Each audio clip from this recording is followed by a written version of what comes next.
This episode of the Esoteric Order of Roleplayers is brought to you by the generosity of our backers on Patreon. Follow us on Facebook, Twitter, and Google+, and visit our Patreon page at patreon.com/esotericrp to find out how you can become a backer too. Hey, yo, Stan. Dre laid the tracks. I'm laying the vocals. We need some guitar that rocks. You know what I'm saying? So, let's do this.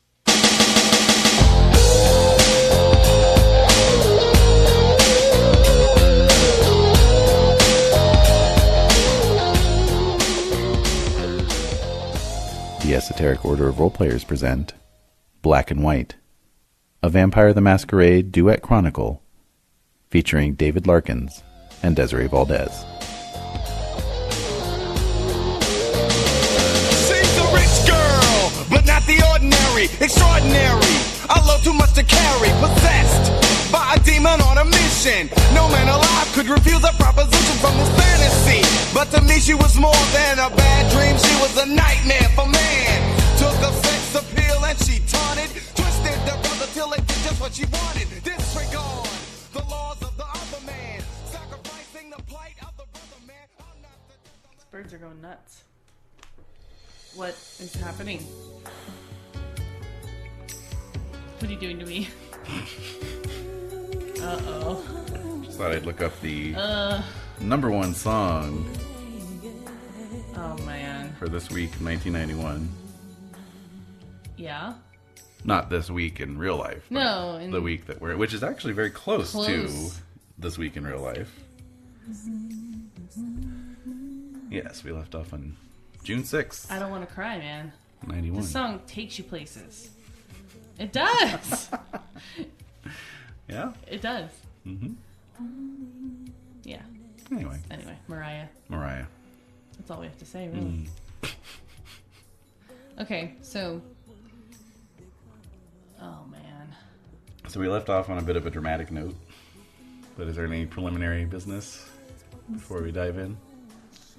I'm sorry, this is distracting.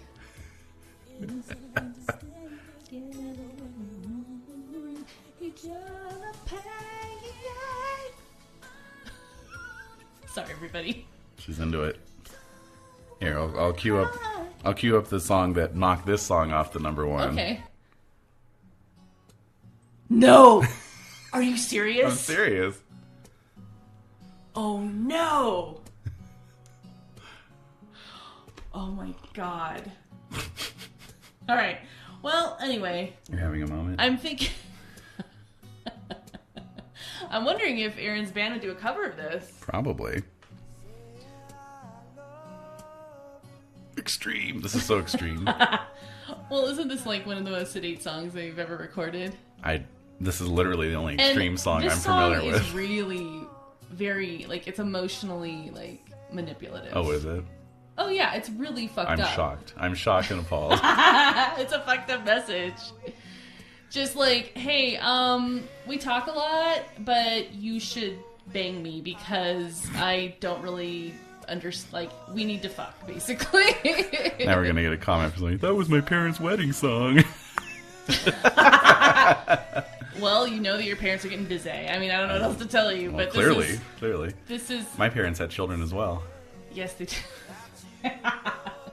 Yeah, it's basically like, stop telling me you love me, prove it by fucking me. Wow. Yeah. Okay. Oh, so the intercourse is what is more than words. Yes. I see. Okay, I can understand that. I could see Aaron's band. I mean, Wade Bell and the. Yes. I had a name that I gave you for the band. You did. Where is it? Wade Bell and the somethings. Yeah. Oh, did you email it to me? Yeah. Okay, I'll find it. Okay. All right, carry on. So have you had a chance to detail your band at all? Take that as a no. I was very busy this week. Yeah, you were. But let's say this. We'll say that we have a. So Aaron is Wade Bell. Okay. Mm-hmm. So he's playing a regular like lead guitar, but not a lead guitar, but just like a backup guitar, rhythm guitar. Okay. Yeah. Sure. Right? That's yeah, what that it's makes called? sense. Yeah, it is called a rhythm guitar. Okay. Yes. And so we have that. Then we have a bassist. Mm-hmm. We have a lead guitar. Mm-hmm. We have our, random fiddle player from time to time. Mm-hmm. Right. But I don't know if I need to flesh that person out, really. And would they need a drummer? Yes. Oh, and a drummer.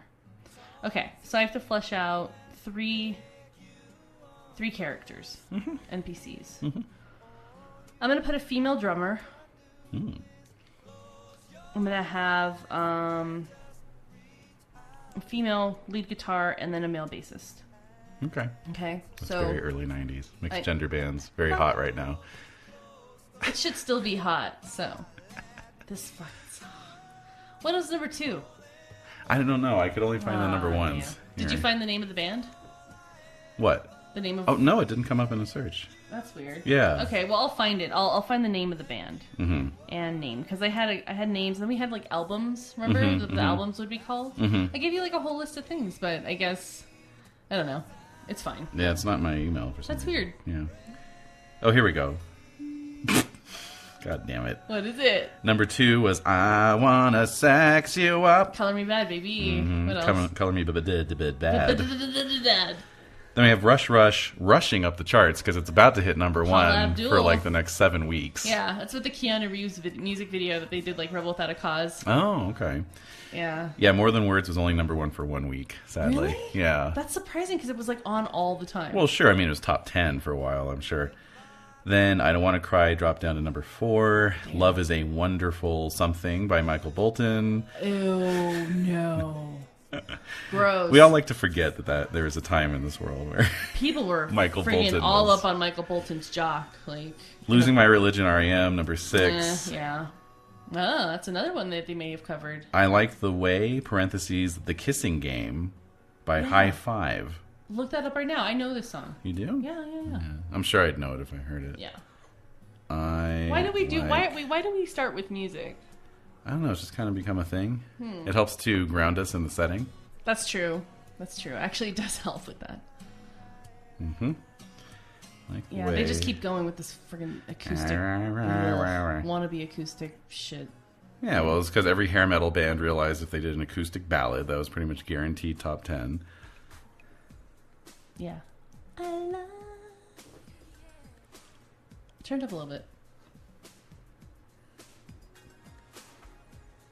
See, you weren't as much into R&B as I was. No, I was checking out of top 40 music entirely at this point. Yeah.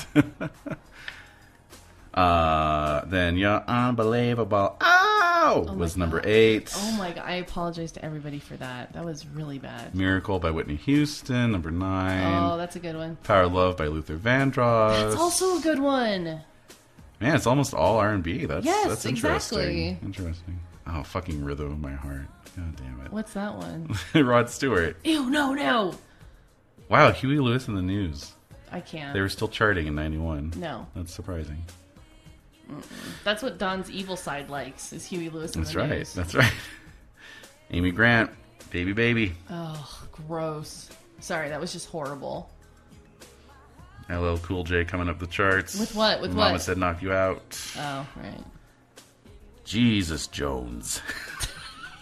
Okay, all right, this is fine. Jesus Jones. So now there was a band. Yes.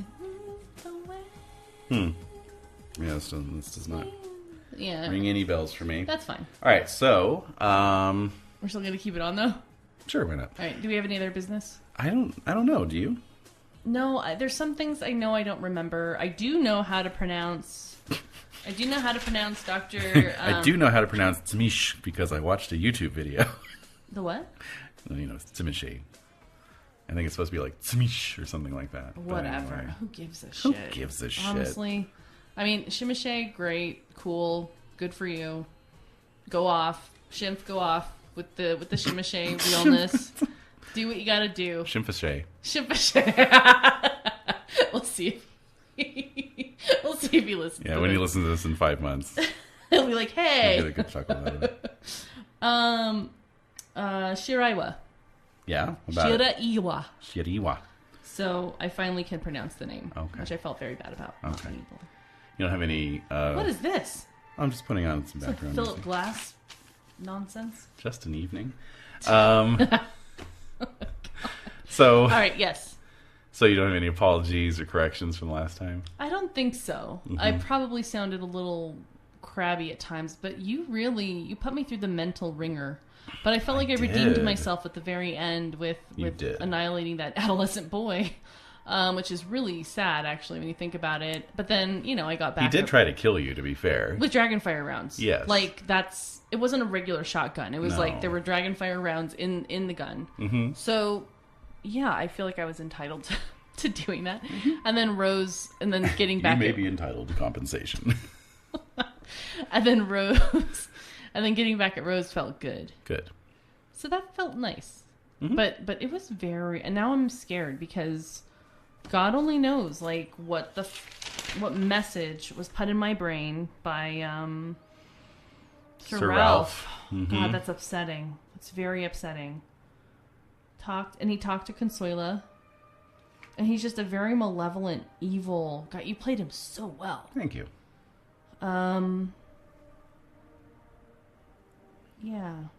So I'm feeling uncertain. Mm. But we're closing in on the first story, right? Mm-hmm. And, yeah, this is chapter 4. Damn, I can't believe that. I know. All right. So... Yeah. Yeah, so, I'm looking at my notes. That's why I'm being quiet. But again, story goals for this to round. Mm-hmm. Find out what Christopher wants from me. Root out Camarilla presence in LA. Work with Manon to extricate from presence. Paco. So that's kind of, those were my goals. Would you say that you have already achieved that first goal? Yeah, he wanted to contact me but I was hoping there'd be more of Christopher. But I know that the way his character is laid out is very much like he pulls the strings from behind the scenes and then he's gone. So I guess I was kind of overwhelmed by his presence in Neon Masquerade. Yeah. So it was nice to kind of interact with him. He was just fun to kind of play off of. But now I understand that that's kind of his MO now. So, yeah, so I guess that's done. Okay. Good. And then root out Camarilla presence in LA. Mm-hmm. That I have not been as successful at because 1, nobody wants to talk to me, and 2, I got a music. That's the fault of the dice. I got a music career going on. You do. And then Manon extricate from to help her. Excuse me, for her to help me extricate from Paco. Right. But Haberson's trying to help me with that too. Mm-hmm. And so he pointed me in the direction of Shira Iwa to, meet up with Ralph Hamilton, who gave me the name of who dominated me and put some God only knows what little sleeper cell message in Aaron's mind, and which is very frustrating. And then he gave me the name of Charlotte Winchester, who is an elderly woman living in San Diego, and that she may have some insights into the presence of just being kindred and getting out of that condition somehow. But it's not like Aaron's feeling like, yeah, I want to stop being a vampire. He's just kind of like, anything she can help me to help me feel less horrible. Yeah. And not like he's feeling great before, but yeah, I don't know if it really makes a lot of sense. Mm-hmm. What are your thoughts on this? That all sounds perfectly fine. Yeah, no, thoughts? Okay. Yeah. So if he talks with Charlotte... You're on track. I'll say that. Those are my thoughts. If he talks with Charlotte, the kind of questions that he would want to ask is, the rumor is that you were once kindred, and now you're not. What happened, and do you know anything about diablerie and the presence of someone inside, you're kind of taking over your soul? And how do I remove that? Is there any way to stop it? Or do I just have to stop being a vampire and that's the only way? Yeah. And I don't know how to stop that. Right. But she may know because she's no longer kindred. Right. But then maybe she's crazy. Maybe it's just some rumor that went around and she's actually just a human that is just has this delusion. Yeah, I mean, Professor Gregory was at pains to say, these are just rumors now. Right. So Aaron's not necessarily thinking, like, this is absolutely happening, but it's also like, what is this? Like, I need to investigate it. Plus, if he goes down to San Diego, he can just see the scene down there. The main thing is that Tara's down there, and that she may, she's Camarilla. So, if he fucks some things up, maybe that might give a sign that, like, the Anarchs aren't going down anytime soon. Go down and cause some trouble? Yeah. Okay. Break some shit. Right. So, those are the main thoughts. Sounds good. So what are you thinking? So what day is it? Well, I think, unless there was anything else you wanted to attend to the night of the 6th and 7th, then we'll just advance it. What day is it? That would have been a Thursday. Okay. So Friday the 7th. Usually have a performance. Yeah. Probably. Yeah. A gig, maybe. Right. Probably not, though. Maybe. Wait, So Bill and the blah, blah, blah, blah. So so it's really up to you. You are in the driver's seat now, fully and completely. Oh. For now. Until I'm not. For now. Yeah. Literally. Yeah. Driving back from... I'll tip my hand a little bit here for you and the listeners at home. What? I'm using the... What is it called? There's a system, and it is called... It's from Urban Shadows. Oh? Countdown clocks. What's Urban Shadows? So Urban Shadows is a Powered by the Apocalypse system from our friends at Magpie Games. Yeah. What? And it's intentionally emulative of, this kind of modern urban and horror fantasy. It's set up in a way to allow for it's a little bit like Monster Hearts, where it's like cross genre supernatural. So you might have a group composed of like a vampire, a werewolf, a mage, Right. which is apparently what a lot of people wanted to do back in the day. With World of Darkness. Oh. Oh, they wanted everyone to team up. And they wanted team ups, and the games were really designed to be standalones and not be really cross compatible. Vampire Diaries. Exactly. So Urban Shadows is a great game if you want to play more of a Vampire Diaries style game. With but Monster Hearts is like that too. True. Exactly. Yeah. So I guess if you wanted to do what was the spin-off? The Originals? Yeah. Yeah. Something more like that, maybe. Yeah. Although I've never watched it, so I don't know if that has. It has werewolves and it does. Has and it has witches, I think. And then there's Legacies, which is something that's come out recently, which is like the kids of these supernatural creatures, which I find I'm very curious about. I don't know why we're promoting it, but. Anyway, so we always talk about it just seems, adjacent media. Yeah, it just seems like that line of type of play is emulating those types of shows. Yes. Which are fun. I mean, honestly, Vampire Diaries is a lot of fun. Yeah, for like the first few seasons. No, it's not. It's still continuing to be fun. Yeah, that's true. It gets a little whatever. Not formulaic. Contrived. It gets a little bit contrived.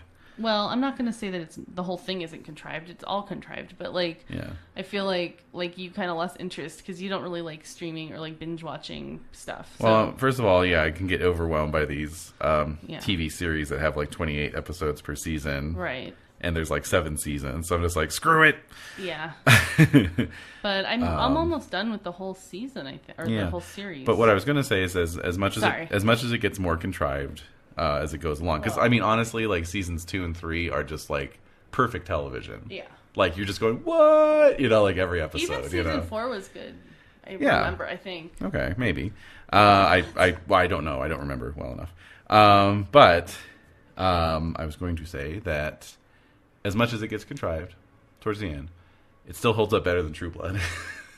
Which we basically decided not to finish watching. Exactly, it's that bad. We're just basically stuck with we're stuck with Pam and Eric in their 80s video store flashing back dungeon. To I mean that I want to just show about them. Yes. That would be everything for me. That was so good to see them and because they're just such great characters. Yeah. So anything with Pam and Eric, I'm there for. But we're not going to finish it because whatever. Yeah. It's not that serious. It's not. But what I was going to say also about Urban Shadows is that... No, it's fine. What I was also going to say about it is that I think there's like... I'm just trying to see... No, I guess it's not official. There's some kind of like... If you search for Urban Shadows and like World of Darkness, there's some kind of like conversion that somebody did to give it more of a World of Darkness gloss, like make it even more World of Darknessy, and then that way you could have a party that's all vampires or all werewolves or whatever. Interesting. I actually debated whether to use that system when we were first starting out. Oh. Yeah. And I went with vampire just for my own, selfish, edification. Right. Because I'd always wanted to run vampire. Mm-hmm. And also just because Powered by the Apocalypse games, I don't think necessarily going to work the best as duet games because they're highly structured towards group play. They are. Yeah, that's the whole intent. The intent is like each playbook is meant to be part of a larger whole. So, it's, Mm-hmm. And create drama within the group, so. You try as hard as you can to do that. You do. Sometimes players just don't want to participate in the drama. And sometimes they jump right in to a shocking extent. To an alarming degree. Check out Monster Hearts. Check out Monster Hearts on this very feed. Yes. But anyway, Urban Shadows has a great system called countdown clocks. Uh-oh. In which you... Doesn't sound good. Yeah. In which you come up with different threats, right? You come up with these different threats. And there's different... What am I, like 5 minutes to midnight? Pretty much. No, not yet. But there's... Not yet. There's You're different... 10 minutes. And then you define the triggers so that these things are happening in the background without... That's really brilliant. Yeah, it's like, this is what would happen without the PC intervention. That's nice. And then you kind of define when those get triggered. That's really good. Yeah, so I'm using that for the first time for this Chronicle. It's been very handy. It's allowing me to track 4 separate storylines simultaneously, which is really nice. The look on your face right now. I'm scared. 4? Yep. You know what? Because I was going to use it with East of Eden, but East of Eden was very straightforward. Yeah, it's just like the whole point. This Chronicle basically has one point, one objective. You're going to be on the move for most of it. So like tracking plots and things going on, I could have used it, but it didn't seem necessary. But this is different. But I knew that once you came back to LA, it's like... There's going to be a lot of machinations. People have agendas. There's pieces in play that Aaron has no idea about. Exactly. And you've probably been sitting on since years. Yeah, literally. So God only knows what's going to happen. I'm just hoping, I think in the back of Aaron's head... So this is on a Friday. Mm-hmm. He's like, I got to get to San Diego. Mm-hmm. I got to find... the place where oh yeah, so that's how I got on this whole tangent, is that right now you're in the driver's seat, but I'm tracking these things in the background. So if something like clicks over that is going to affect you in some way, I'm going to be coming in like a wrecking ball and being like, actually, or whatever, someone's going to kick your door down, whatever, metaphorically speaking. Well, I'm jumping into the belly of the beast, and I don't care, because I'm just not caring what anybody says. I'm going to do what I'm going to do. I think I'm right. At the same time, I'm driven by this unholy feeling of just like, I don't know who I am anymore. Mm-hmm. And I need to get some answers. Mm-hmm. I feel like there's a larger thing that's going on that I don't understand, and I need to understand it better. At the same time, I'm also feeling like the Anarch cause is a good one. Mm-hmm. And I need to... Really? So you're back on the Anarch... No, like the true Anarch. Ooh. The true Anarch states. This is the no true Anarch argument. That's right. Like, to have all these little demarcations, again, and baronies and all this bullshit, that's not Anarch. That's not a true Anarch state. I see. And so everyone should be out for themselves. I see. So you've been reading some Kropotkin recently. Exactly. You're all into like anarcho-syndicalist communes. Totally. Okay. That's Got it. Aaron. That's so Aaron.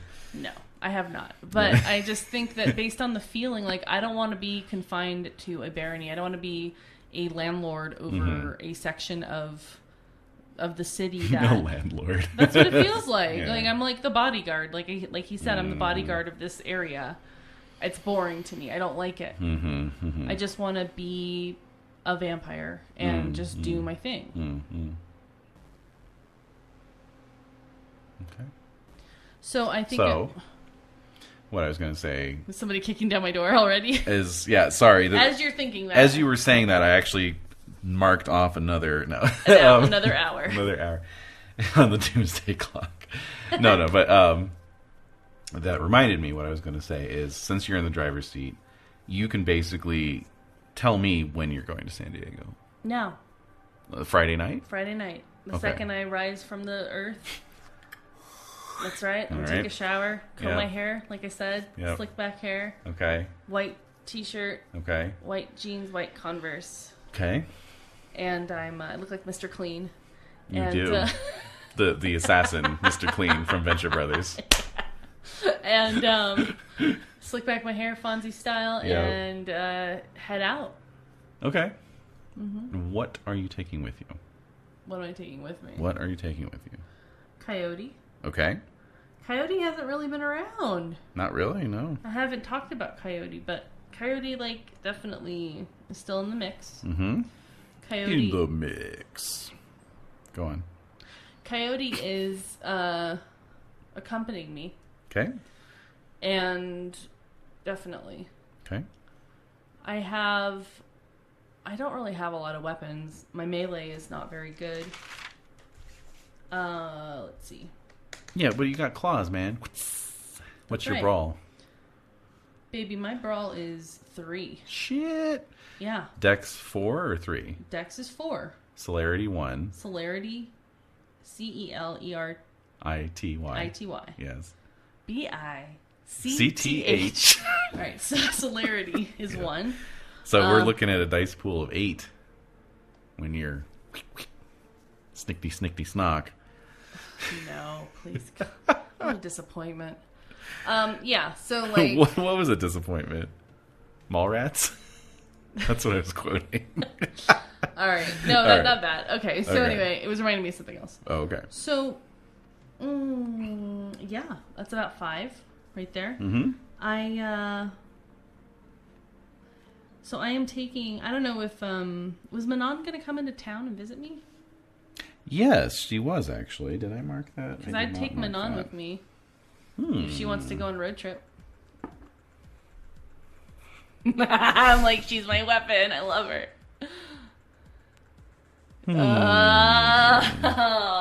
I'm just trying to decide. I guess since it's up to you when to go, You said I'm in the driver's seat, man. you can just wait until she shows up. Yep, and then I'll head And out. for the sake of simplicity, we could just say she's coming in this weekend. Yeah. Okay. You want to? Yeah, let's I do don't want it. to force your hand. No, let's do it. I like it. Okay, Yeah. so Manon arrives. Yeah. So we can go through that. Okay, sure. So I'm getting out of the shower. Mm-hmm. And I'm drying off. And I'm getting my hair goo. You got to be. The Trace... No! Trace Flores. Oh, okay. Oh, right. Got that going on. Okay, yeah. And I'm getting ready. Mm-hmm. Does she appear out of nowhere? Does she surprise me? She emerges from the tap. Oh, what? Ew. I don't like that. That seems I don't like that. That seems very Harry Potter-esque. Oh, God, you're right. Ugh. Except, super disturbing No. version. No. No. No, Harry Potter. Oh. But I repeat myself. Yeah, it is super disturbing and weird. Mm-hmm. All right, let me get her stats in front of me here. By the way, I made a vampire ambient vampire duets playlist on Spotify. Look it up. Look it up, listeners. Do you if have you a want cool something. cover for it, or no? I need one actually. I have tons of Cool. images and All right, things. we'll get that up before this goes out. Oh, we will? Yeah. Uh-oh. You better remind me to I send will. you an image. I will. I will forget. There will be no image. I will fuck this up. I will fuck this up. But yeah, no, I think it's 7 hours or something ridiculous. So Perfect. Yeah. Anyway, and I'll be adding to it constantly, I'm sure. Anyway, so Manon. Mm-hmm. There you are. Does she still like me? Do you like me? Y/N. These are things I need to know. Okay, yeah. I was trying to remember if she had vicissitude or not, but she doesn't. No, why would she? No, I was just like, if she had vicissitude, she'd come popping out of the tap. She's a caitiff. She can take any That's true. any discipline she wants. Yeah, sorry for the stink face, but Yeah. no, you're right about that. She doesn't have vicissitude. It's not useful. Okay, so I'm gonna head. It's shade. After I play a Tremere, I'm gonna play a Timishi just to spite you. You shouldn't be playing characters just to bother me. Like, you should be playing things you want to play. Right, but I'm gonna do it to prove to you how cool they are. So. No, I think they're very cool. I mean, the one I created for 13 Candles was awesome. Yeah. The Urban Legend. Yeah, the Urban Legend. Yeah. Sounds like a wrestler. That'd be a good name for a wrestler. The Urban Legend. It would be. Yeah. What would they look like? What would be their costume? It would be different every time. Like Urban Legend. Exactly. So it'd be like a hook-handed man. Right. It'd be like a hitchhiker. Yeah. It'd be like a ghost or some type of weird thing. Right, yeah. Yeah. Or it would change every season, you know. Yeah. Yeah. Anyway. Okay, so you're getting ready. It is yeah. I'm just like, I'm a little tired. Oh, okay. All right. Well, let me get your adrenaline pumping then. Uh-oh. How? Maybe not right now, but you know, at some eventually. point. At some point in the session. Oh, good. Okay. I'll look forward to that in 2.5 hours. Excellent then. See you then. All right. So, so I'm getting ready. June 7th, Friday night. It's June 7th? It's June? It's June. It was just May, though. Hey, welcome to real life. That's how it feels. Oh, no. That it's already May.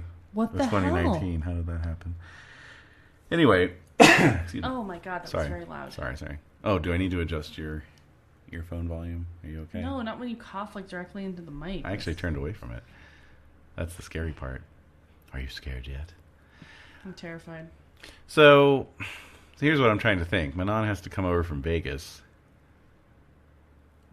Is she going to be traveling during the day? She's a helicopter. She does have a helicopter. You're quite right about that. And you're very near to LAX. Sure am. She can just call me. She can just page me. And then I can head over to the airport and pick her up. Okay. I've done it before. I'll do it again. Oh yeah, just got decent resources. Yeah. Okay. So so you're all done with your American Psycho style routine. I'm pulling mask off the my mask, face. yeah, doing the push-ups, even though you don't have to. I wonder if that helps at all. I wonder. I guess it depends on how much blood I have in my system. That's true. Yeah. And then what? I'm not Senor Vale. I'm not American Psycho. Oh.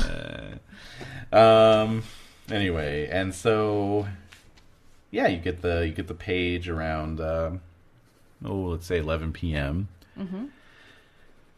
You know? Mm-hmm. And I head over. And you head out. Okay. Or would you have headed out before then to be near the airport when you get the page? I may have been cruising around. Okay. I'm looking for Camarilla presence. I can easily... It's like I'm a cop. Right. Patrolling the streets. No. I just think that Please see our promotional video for this very chronicle. Oh, yeah. You know? If you haven't seen that, you should see it. It's enjoyable. It is. It's definitely If I say so myself. Yeah, you should put a link to it in the... I will make in the show notes or whatever. In the show notes. It's a fun video. So we need a cover image for the Spotify mix. Mm-hmm. And then a link to the video. Okay. Yep. So I'm just patrolling the streets. Mm-hmm. And then I get a page. You get the page. And I'm like, oh. So you're down near the In-N-Out, near the LAX. I am? Sure, why not? Why would I be that far down? Like, well, don't you want to be near the airport? No, not necessarily. I think I'm just patrolling. Like, I thought, like, you're saying that she said, oh, I'm going to be coming in on Friday. Mm-hmm. Oh, okay, yeah, then I'll just make my way over there. Mm-hmm. Yeah, okay. Mm-hmm. Nightcrawler style. Just, like, going through the streets. Yeah. That movie's so good. Mm-hmm. Okay, so I'm just driving around. Yeah, lots of brilliantly shot night footage of driving through LA with the sodium street lamps and headlights. So good. Flashing. Oh, amazing. Neon lights. Yep. Fluorescence. Just all kinds of different warmth levels, values, brightnesses, luminosities. Yeah. This is my world. Clashing and conflicting to the point where there are no stars to be seen. Not at all. In the sky. And in fact, the marine layer has come in. Oh, okay. Makes it even more... Yeah, so there's like this diffused. underlit orange light reflecting off of the chilly, gray clouds overhead. I know it well. Mm-hmm. So I'm getting closer to the airport. Mm-hmm. You see the iconic... LAX something, whatever it restaurant, is. I guess. Restaurant? Yeah. The thing.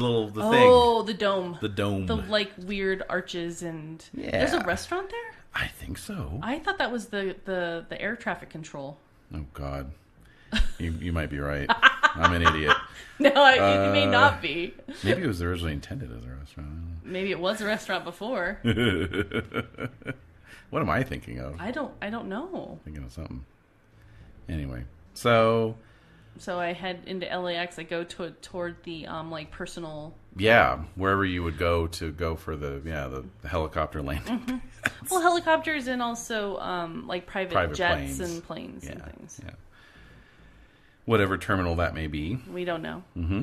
But we know it's there. We know it must exist. It has to. Mm-hmm. Are you kidding me? So we're going. God forbid you go to Van Nuys Airport. Should I go to Van Nuys instead? No. LAX is fine. Oh, maybe we should have gone to Van Nuys. That's fine. It's fine. Or Burbank. Oh, my God.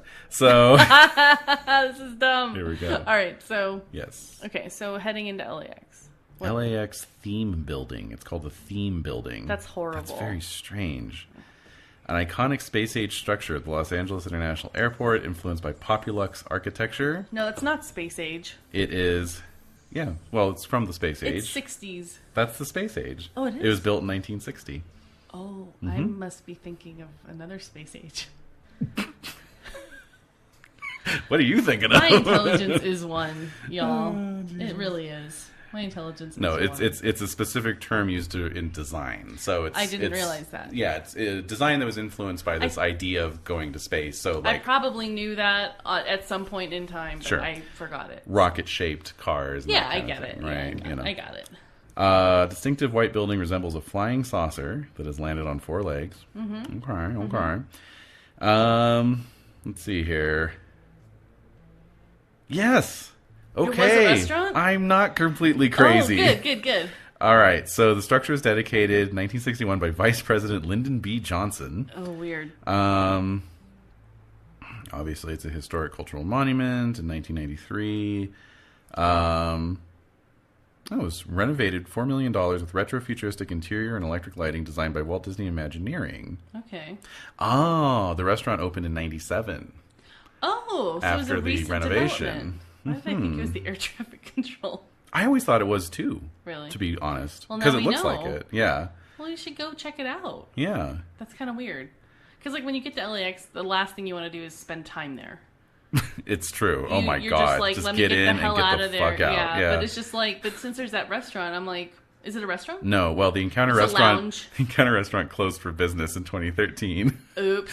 What is it now? A lounge? It's an observation deck, so you can just go up and watch the planes come and go. That's kind of cool. Yeah. I like that. Yeah. That's what it should have been the whole time. It shouldn't have been a restaurant.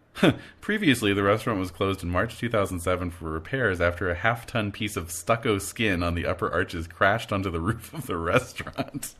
Yikes. Oops. That's not good. No.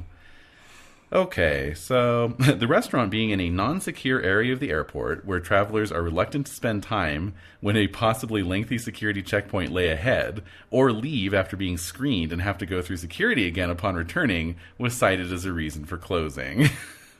That's exactly what you said. Yeah. He was like, when you're at LAX, you do not want to linger. Spend time there. No. Yeah. Although they've renovated the arrival area, like the luggage check. Oh, have they? Yeah, it's actually very nice. Oh, that's nice. But this episode brought to you by the LAX LA Tourism. LAX Tourism Department. Anyway. Cheers. So I'm meeting Manon. Yeah, so presumably in 91, it's not a restaurant either. It's just that observation deck. So I drive by Whatever. You drive by the theme building. We now have a name for it. Okay, good. And let us never forget it. We'll always remember the theme building. That's right. And so so I'm driving toward the personal flights. Okay. All right. So this is early 90s. Airport security is much more lax.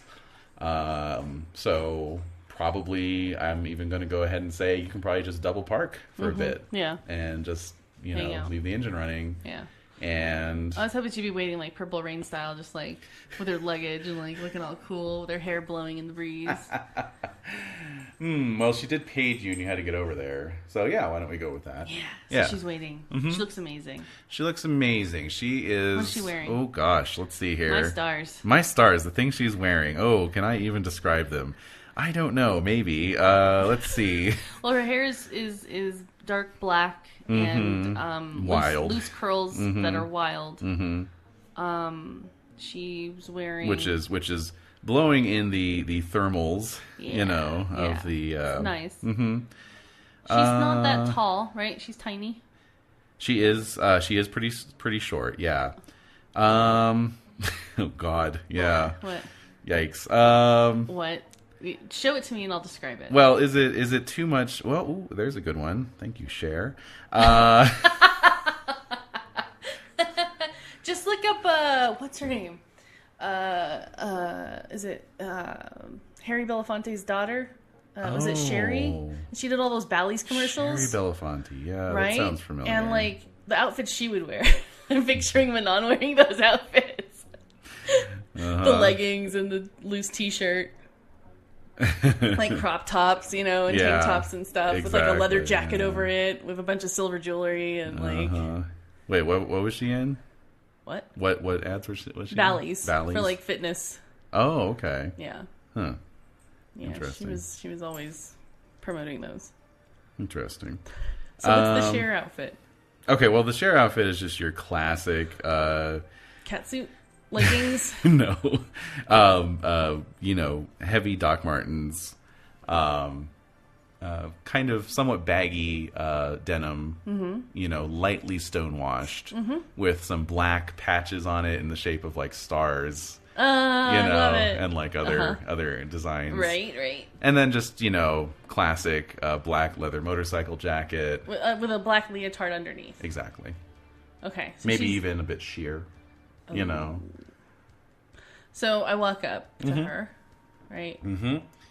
And let's see. I'm wearing my sunglasses. Okay. Yeah. And then she just has like a simple black leather backpack, right? Like a small tote pack, I guess you could call it. Okay.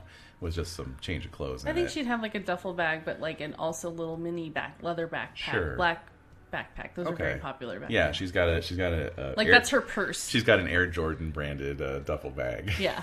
And why is it Air Jordan? Dude, that was the shit. All right. Air Jordans? Okay, fine. Yeah. So I know, but come on. I don't know why she would have it. Just because that's high fashion. Okay. People are getting killed for their Air Jordans. All right. So I'm going to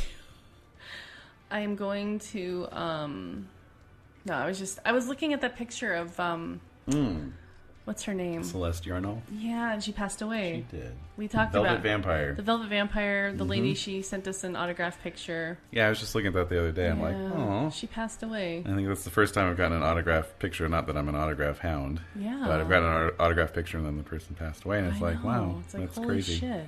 Yeah. So anyway. All right. Sorry. R.I.P. I was just looking. R.I.P. Celeste. That movie's amazing. You should check it out. It's a total weird, total 70s B movie. Boobs and yeah, it's crazy. Yeah. Okay. 70s boobs. It's very homoerotic. Mm-hmm. So I'm walking up to her. Great. She sees me. Yeah. So you double park. Yeah. Hop out. Yeah. So she picks up her duffel bag. Is she happy to see me? Yeah, of course. She I smiles. think I would pick up the duffel bag for her. Well, she picks it up before you can reach her. Oh. So you want to take it from her hand? I'll take it. Okay. So she smiles, gives you a peck on the cheek. Uh-huh. You I'll know. hug her. All right. What does she smell like? Ooh. How about... What's the perfume with the, these have always brought me luck. White diamonds? White diamonds. Yeah, she smells like white diamonds. I still don't know, like, how old she really is. Yeah. So she may think that that's the apex of perfume. Yeah. Or she's just checking it out. Yeah. Because it's new. White diamonds. Yeah. All right, so all right, so yeah. I give her a hug, and I'm like, all right, let's go. Okay. Yep. How is everything? Oh, can't complain. Yeah, the boneyard's doing just fine. The boneyard. So I open the door for her, and I close the door, and I walk around the Jeep. I get in and toss a duffel bag in the back. All right. So where do you want to go? So she visits you monthly, right? What's your normal routine? What do you normally do? It depends. Depends on if the mood strikes us. Depends on usually what she wants to do. Because sometimes she'll want to, like, I'm thinking, wait, I'm the driver. Right? You are. Sometimes I think she wants to commune with nature a little bit, like when we were there, which is risky. Yeah, you probably did like a fire ritual on the beach, last time. Yeah, exactly. Built a bonfire. Yeah. So we might go, just depends. We might drive up to, Mount Wilson? Yeah. And just kind of look at the views. And then talk about just whatever's going on and probably, do some stuff. Banging or hunting. Either one. Yeah. And then sometimes I'll take her to Club Zombie. Okay. And she'll be kind of like my date, and we'll just dance all night. She enjoys that. Definitely. And sometimes, like, if the timing is with a rant, then I don't let her go to that, I say it's better for her not to go to that, because it's just, unless she wants to. She's never really expressed an interest. Yeah, so no. Yeah. So I tell her this time, we're going to go to San Diego. So she kind of like turns sideways in the seat, giving you like a really kind of look. And she's like, okay, maybe I'm not up to date on the politics of the Anarch states, but didn't Tara defect? Isn't she aligned with the Camarilla now? Oh, she sure is. But there's somebody there that I need to talk to. Who? Charlotte Winchester. Who's that? Who that? Why is she? She's French. She's Creole, right? I know. Yeah. So I say, well, so I tell her the whole tale. I tell her that what happened to me. I tell her about the dominate thing. Okay. I tell her what. This is as you're driving. Yeah. Driving out and getting on the. Wouldn't be the 405. Yeah, 405. Yeah. So I am telling her about how happy. This music's crazy. Yeah. So I tell her about Habersam, how he was just like, you shouldn't be dominated by the vampires you have been dominated by so far. And that blood magic may have something to do with it. Okay. And then I'm like, what about that powder that you gave me? I mean, is that blood magic, or is that bad for me to ask? I'm trying to refine her accent here. Sorry. That's okay. I did remember, but I'm like, how did I do it? I don't know. It's not quite Louis. Not quite Louis, no. Very gentle. Right? She has a very gentle voice. You can just start by being gentle with her voice. Okay. Well, she was like genuinely surprised and a little outraged. Like, why would you be going to San Diego? Like, what the fuck? So is that the question she asked? Like, why? Well, yeah. So I tell her, like, so I'm telling her. So you told her, yeah. So I told her that, and then... So you tell her everything, and then... I mention the blood magic, but then I also add with a little wry smile, and I say, I also just want to fuck some shit up. Because fuck the Camarilla, I don't care. Okay, so at that, she kind of returns your smile, like, okay. Yeah, I don't know how I'm going to fuck things up, but I'm sure an opportunity will present itself to me. It usually does. Yeah. So she says, okay. As far as the powder, it's a form of blood magic, yes. Yeah, it helped me quite a bit when I was on the road. That's why I make it for you. But do you think that could interfere with, like, my ability to fend off someone dominating me? Well, that would be a first. Really? Yeah, I'm not sure. Didn't you say you were also going to look up stuff about getting rid of Paco out of my brain? I've been looking into it. So what have you found out? Well, it's a risk you take when you diablerize. I kind of... You're actually quite lucky. Sometimes the spirit completely takes over. And then there's no more you. What if I kept taking your blood powder? Do you think it would push him further away from me? I can... Because it helped with the blood bond. That is true. I can see if I can make an adjustment, perhaps, to the ritual. Wait a minute. So, like, I'm driving. We're talking about this whole thing. So, Yeah. wait a minute.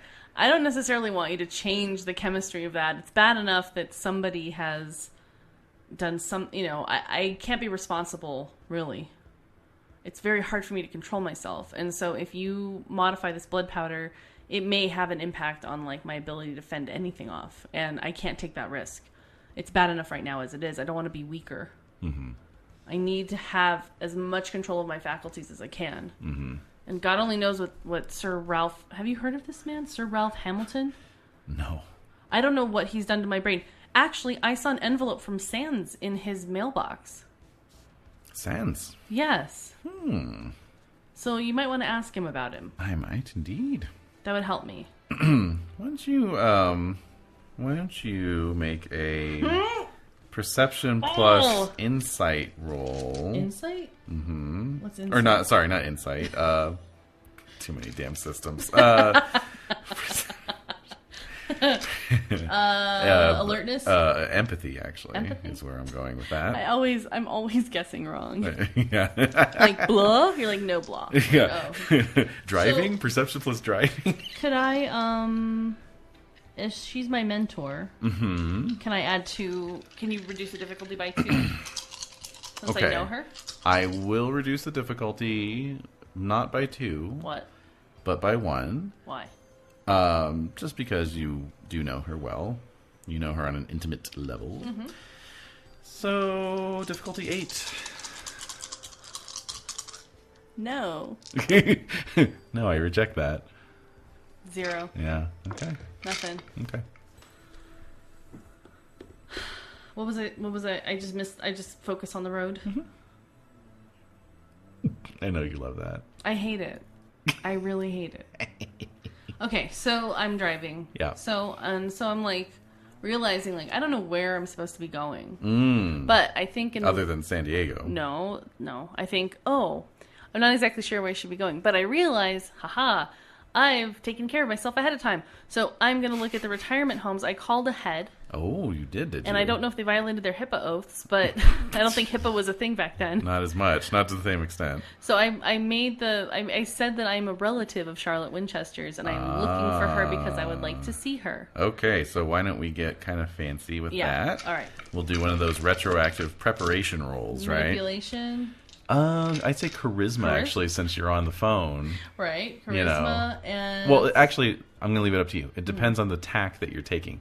Are you being like, hi, I'm Aaron Evans? Or are you being like, yes, hello, I'm an official with the San Diego County, whatever. No, I was like, my name is, Bill Winchester, and my aunt is Charlotte, and I am looking for her, and I'm just not clear on where her address is, and I would like to visit her. Okay. Ooh, yeah. Expression or performance? I would say expression for sure, but I'm a little on the fence. I could see it going either way. It really depends on what tack you're taking. Whether you're trying to sort of strong arm them out of it or charm them out of it. I'm charming. So charisma. Oh, charisma. Yeah, okay. So charisma plus expression. Mm-hmm. Now, this is somebody who's not going to necessarily want to give up this information over the phone. Right. So I'd say difficulty 8. However, I would say you could spend a willpower. I will definitely spend willpower. Okay. I almost So I'll want to give you spend an 2. automatic... Well, but, yeah. You only spend the 1, and that gives you an automatic success. Okay. 8. Uh-huh. Ha! So, including willpower, 3 successes. Nice. Okay. All right. So that is a complete success. So Where is she? So the person, very very readily gives up the information. Yeah. Like you totally sell it, Yeah. So she is in a retirement home, actually in, what is it, Coronado? Yep. So yeah, she is at the Casa de las Campañas retirement home. All right. Mm-hmm. Great. And you get the address. I do. Yep. All right. All right. So that was something you did before you left the house. Right. Also wanted to ask around and see, like, where do Kindred hang out in San Diego? Okay. So I'm going to ask Muhammad that. Oh, okay. Because he might be like, why are you going to San Diego? Yeah. So yeah. I mean, how secret of a mission do you want to make this? It's not secretive. Yeah. I'm actually looking for somebody else, but I'm just kind of curious where Kindred hang out there. Okay. Just so I can keep my bearings. Do I convince him of that? Yeah, that's going to be tough. Manipulation plus... Definitely manipulation, yeah. Is it expression or what would it be? Performance? Well, no. Performance is more about, I know. selling a performance. So, manipulation. Yeah, I don't know. You're, what do you think? You're looking at your skill list there. I'm saying manipulation plus expression. I guess so, sure. Well, sure. what's expression versus empathy again? Okay, so empathy is like getting a read on somebody. No, expression is I'm talking. Right. So, yeah, so it's expression. Yeah. Okay. Yeah. So it's going to be manipulation plus expression, so that's 5. Mm-hmm. I'm not going to add friendly face because he does not find my type of face friendly. No, he doesn't. He's totally over your shit. No. Well, I would just say most people of color would not work on people of color. Well, okay. I mean, you're actually shortchanging your merit when you say that, but I would say it would be more that Muhammad is just immune to your charms. Right. Yeah. I mean, friendly face, case by case basis. Yeah, friendly. But we used it when I was on the road. Exactly. Mm-hmm. Friendly face is just your ability to disarm people. Yeah, and I can't. And he knows all my. Yeah, he knows all of my. That's right. Stupid ins and outs. Yes, exactly. Okay, so I'm using willpower on this. Okay. Because I don't want him tracking me. Because he will. I don't want him tracking me, so I'm going to tell him exactly where I'm going. No, I'm saying I'm going to San Diego. Uh-huh. That way, that disarms him. Yeah. I'm going to San Diego. I'm just kind of curious what the scene is down there. Okay. I'm not gonna do too much damage. Yeah. Ha ha ha. Difficulty what? Again, 8. So how much of him actually does he care? Well. Oh no, 0 successes. Good thing you spent that willpower. 1. So he barely is just like, I don't know if he'd want to waste the resources. Yeah, so you're asking him... Where do Kindred spend time in San Diego? Just like a steer killer of Camarilla. Okay. So, let's see here. Just doing a quick review.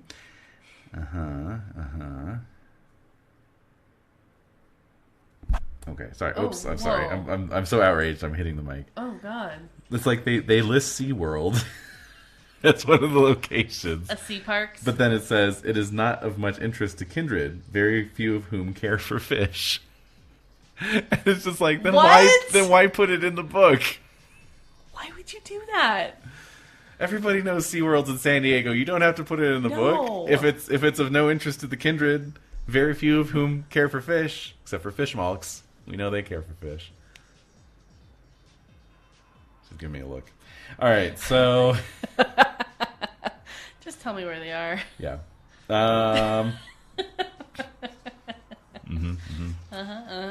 Okay, so... Do you want to... Wait a minute. What's up? Do you want to look this up while I take the dog out? Oh, you need to take the dog out? I should. Sounds good. And we're back. Yeah. Okay. So, yes. Even though I knew that you going to San Diego was a probability, I, was like, oh yeah, I meant to look up some details about San Diego. And I didn't. But now we're here. And I'm up to speed, more or less. So, it's a 2.5 hour drive. Yeah, I'm aware of that. Mm-hmm. And so let's see. You have the address of the Las Casas Campanas. Yeah. Or Casa de las Campanas. Campanas. Yes. And I think we're going to stay at the Coronado. Oh, okay. Sure. Why not, eh? Yeah. Yeah. Do it up right. The Coronado Hotel. Yes. It's a very, very big beach resort in San Diego. Mm-hmm. It's pretty upscale. Classic. Mm-hmm. All right, so let's see here. You left around 11 o'clock, so you get about 1:30 a.m. Yeah. Great. It's typical. Mm-hmm. The Hotel del Coronado, with its iconic red-orange turreted roofs. Or roof. Okay. So of course, you get the night manager after ringing a bell a few times. I wonder if they're a ghoul. Ooh. I don't know. And he just kind of rises up from behind it. So I go under Wade Bell. Okay. Yeah. All right. All right. So he gets you checked in, and you are given a fine room with a view of the bay at night. It doesn't need to be so open, like so many windows. Like, well, I mean, we're probably gonna end up sleeping in the bathroom. that's what I was thinking. Yeah, you just get in the tub. Yeah. Close the door. Okay. Yeah. Do not disturb. Do not disturb. Yeah. Okay. Yeah. No. I mean, it's the rooms are like veranda style. Yeah. Yeah. So not much to be done. Well, I don't want to stay there now. Too late. You checked in. So had to get fancy. Anyway, how do you want to do this? How do you want to pay a visit to this retirement castle? I'm gonna retirement castle? Come on. All right. It's just from The Simpsons. Springfield Retirement Castle. Oh, that's what it was called? Yeah. Why did I forget that? I don't know. Retirement castle? You should be ashamed of yourself. I should. All right. Well, I want to show up, like right after I get up the next day. Okay. For sure. All right. Yeah. So your humanity again is 4 or 5? It is 5. 5. Okay. We're getting into June here. Yep. Hope you're marking your blood points off. Oh, yeah. I sure am.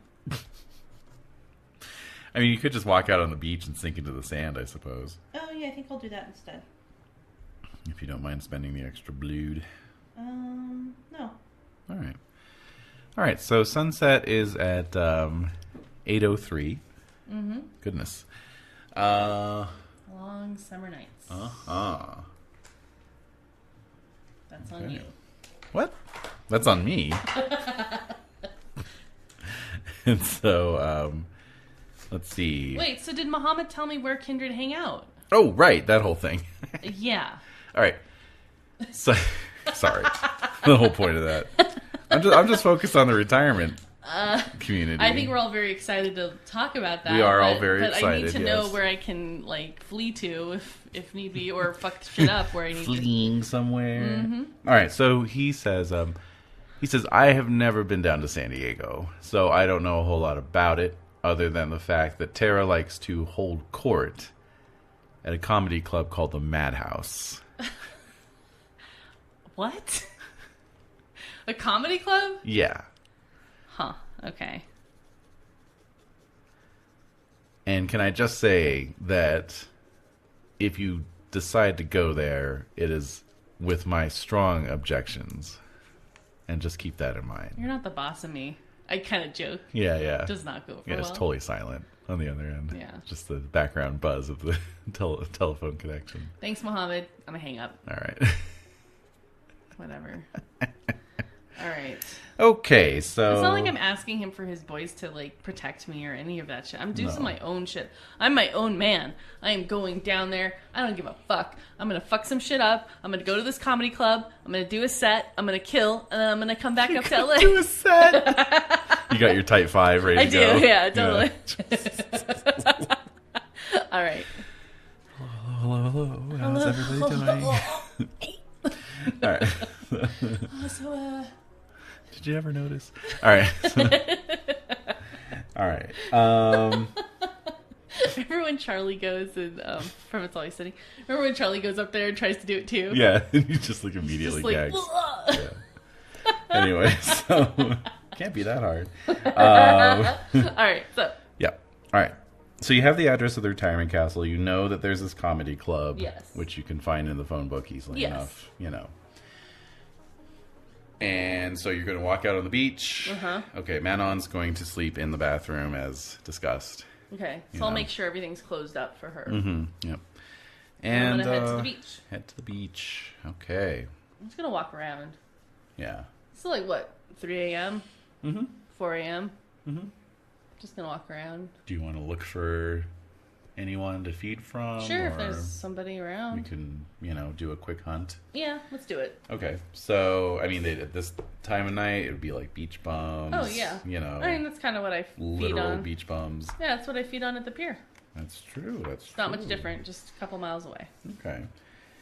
All right. So this is more of just kind of your, classic Bog standard hunt. So we'll do the quick and dirty one roll method. Okay.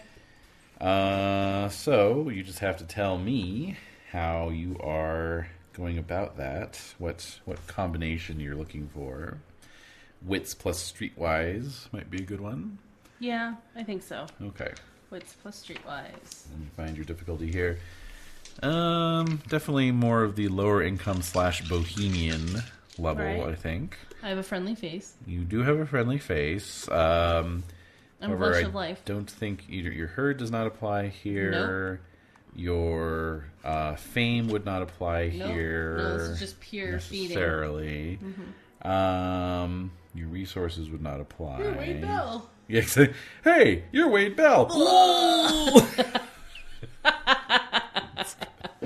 That's horrible. I'm gross. God, yeah. Okay. Friendly face, right?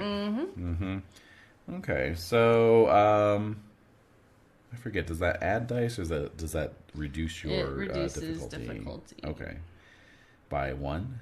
Yeah. Okay, so difficulty 4. Oh.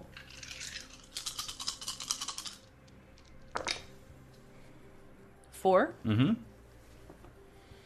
5. Wow. Yeah. Okay, you may now ingest as many blood points as you wish. Really? Up to 5, I'd say. Okay, cool. I do it. You do 5? Yeah. Oh. That could potentially kill the person.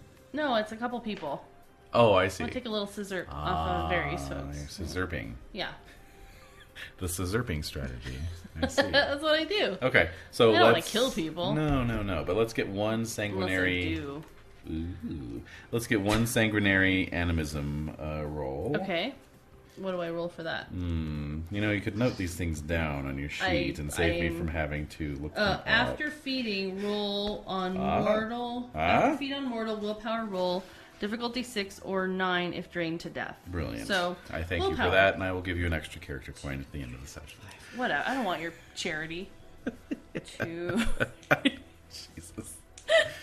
Wait, my total willpower or my willpower as it stands right now? Your willpower, your total willpower, sadly. Vampire 5th, one of the nice things it does is it makes you roll your current willpower. But, That's just straight up evil. That is straight up evil. I wonder who wrote that. I don't know. Difficulty 6. It's a bit muddled. Yeah. 1, 2. Okay. So I don't really... You just have the usual weird, like, kind of have to shake your head. Little despair. Shake off these weird Tinges visions of despair. Or weird, weird amalgam of memories. Yeah. Where it feels like a dream, but it's like... doesn't make sense. It's making me think about Shaun of the Dead. Is her name Dawn, the actress? Whatever. Anyway, she's trying to give them notes on how to play a zombie, and it's like a drunk who's just run out of, who's just drank his last drop or whatever. Yeah. So I'm kind of staggering around. Yeah. And then I'm feeling my limbs getting heavier, so then I sort of just... stagger out onto the beach. Yeah. Yeah. And just kind of dissolve into the sand. All right, so 2 blood points minus. Yeah, I know. You got it? I already did it. Okay. And so the next night... Uh-oh. I don't know where I'm going to reemerge. Like, under somebody's blanket. well, if they're having a romantic picnic at night on the beach, yes. If it's some couple making out under the pier. I would assume...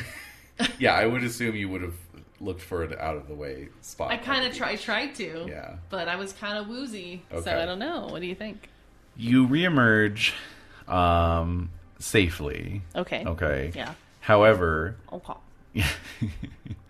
I do wish there was like a luck mechanic or something. Yeah, but me anyway, you do emerge safely. However, you have to pick some sand lice out of your hair. Oh, I don't like that. I'm gonna Yeah. go to the hotel room Uh-huh. and I'm gonna bathe. Okay. Yeah. Hold on, let me check Manon's humanity here. Okay. Oh, I see. All right, so Yeah. you come back into the hotel room. You have your room key with you, of course. Uh-huh.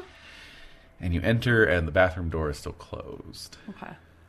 All right. I'm gonna leave her be. Okay. I'm gonna get a new pair of clothes and all that kind of stuff. All right. Yeah. I'm gonna call up the retirement home Okay. and I'm gonna ask them like if I could visit my aunt. Okay. So sunset was at 8:03. Mm-hmm. Your humanity had you rising at 8:30. Yeah. So it's about 9:00. Mm-hmm. So they say, "Well, I'm sorry, sir, but visiting hours are over for today. You can come back between 2 and 4 tomorrow afternoon." Okay, that I will do that. What floor is she on? Is it Oh. a single floor? Like, what's her room number? Because I What's want to her send room her number? some flowers. Ah, okay. Nice. I think I've done this before. Yes. Well, let's get another roll though. Okay, yeah. Charisma, because this is like a different person. Right, charisma plus. What did we say? Expression? Expression, yeah. But however, not as great of a difficulty. So we'll say difficulty 5. Oh, No, fail. really? Yeah. Looks like I'm gonna have to sneak in there and do some Yes. investigations. Do some Koshamar action. Yeah. Charlotte would approve of. I don't know if she would at this point. Well, old so Charlotte. so they're like, well, I'm sorry, but Yeah, I'm sorry, sir, but we can't give out that information over the phone. However, you're free to come in at any time, even outside of visiting hours, and if you present a photo ID and, et cetera, we can get you registered as a contact and family member. right. Yeah, I intend to do that. So thank you very much. Oh, absolutely, no problem. Okay, bye. Fuck. So I'm looking at the door of the bathroom. So as you're like, fuck, the door of the bathroom opens. Manon emerges sort of like, a little bleary-eyed. Yeah. Oh, were you on the phone? Yeah, I was. I need to shower. I need to pee. I need to get in there. All right. So All right. I bathe and Yep. I change and I tell Manon like I'm just gonna go over there. I'm All gonna right. look for her. So by the time you reemerge, she is, ready to go. Okay. She's wearing a denim overalls with one strap unhooked. Okay. And then a tube top, I guess, right? Yeah. Uh-huh. Yeah. So All right. in kind of like striped pattern of Rastafarian colors. Okay. So Yeah. does she want to just go hunt? Cause Yeah, so she said, "I'm a little hungry if you don't mind." yeah, that's fine. I can do this alone. Okay. So she gives you a kiss. You head off different directions from the lobby. You get in your Jeep. I You head. have you have the address. You no doubt looked it up on a glove box map of San Diego that you picked up along the way at a gas Definitely. station. Oh, yeah. And you know where you're going. So off you go. Okay. So it's in a little suburban neighborhood in San Diego. Get my map in front of me here. Where did you go, map? Oh, there you are. All right. So, yep. All right. So, sorry. You for someone giving me all of these clues that like San Diego's a place to be. What? I'm a little What? worried. I've been a little busy. I know. You have been. It's true. Say that every episode. Well, you have been very busy. I have been. All right. So, but yeah, it's located in the town of Normal Heights. Really? Yes. I love that. That's so great. All right, so I head in there, I pull up, and I park. Okay. They have a parking lot, or they have a off the street. I'm gonna park a little further away. Okay. Just so that it's not like super conspicuous. Mm-hmm.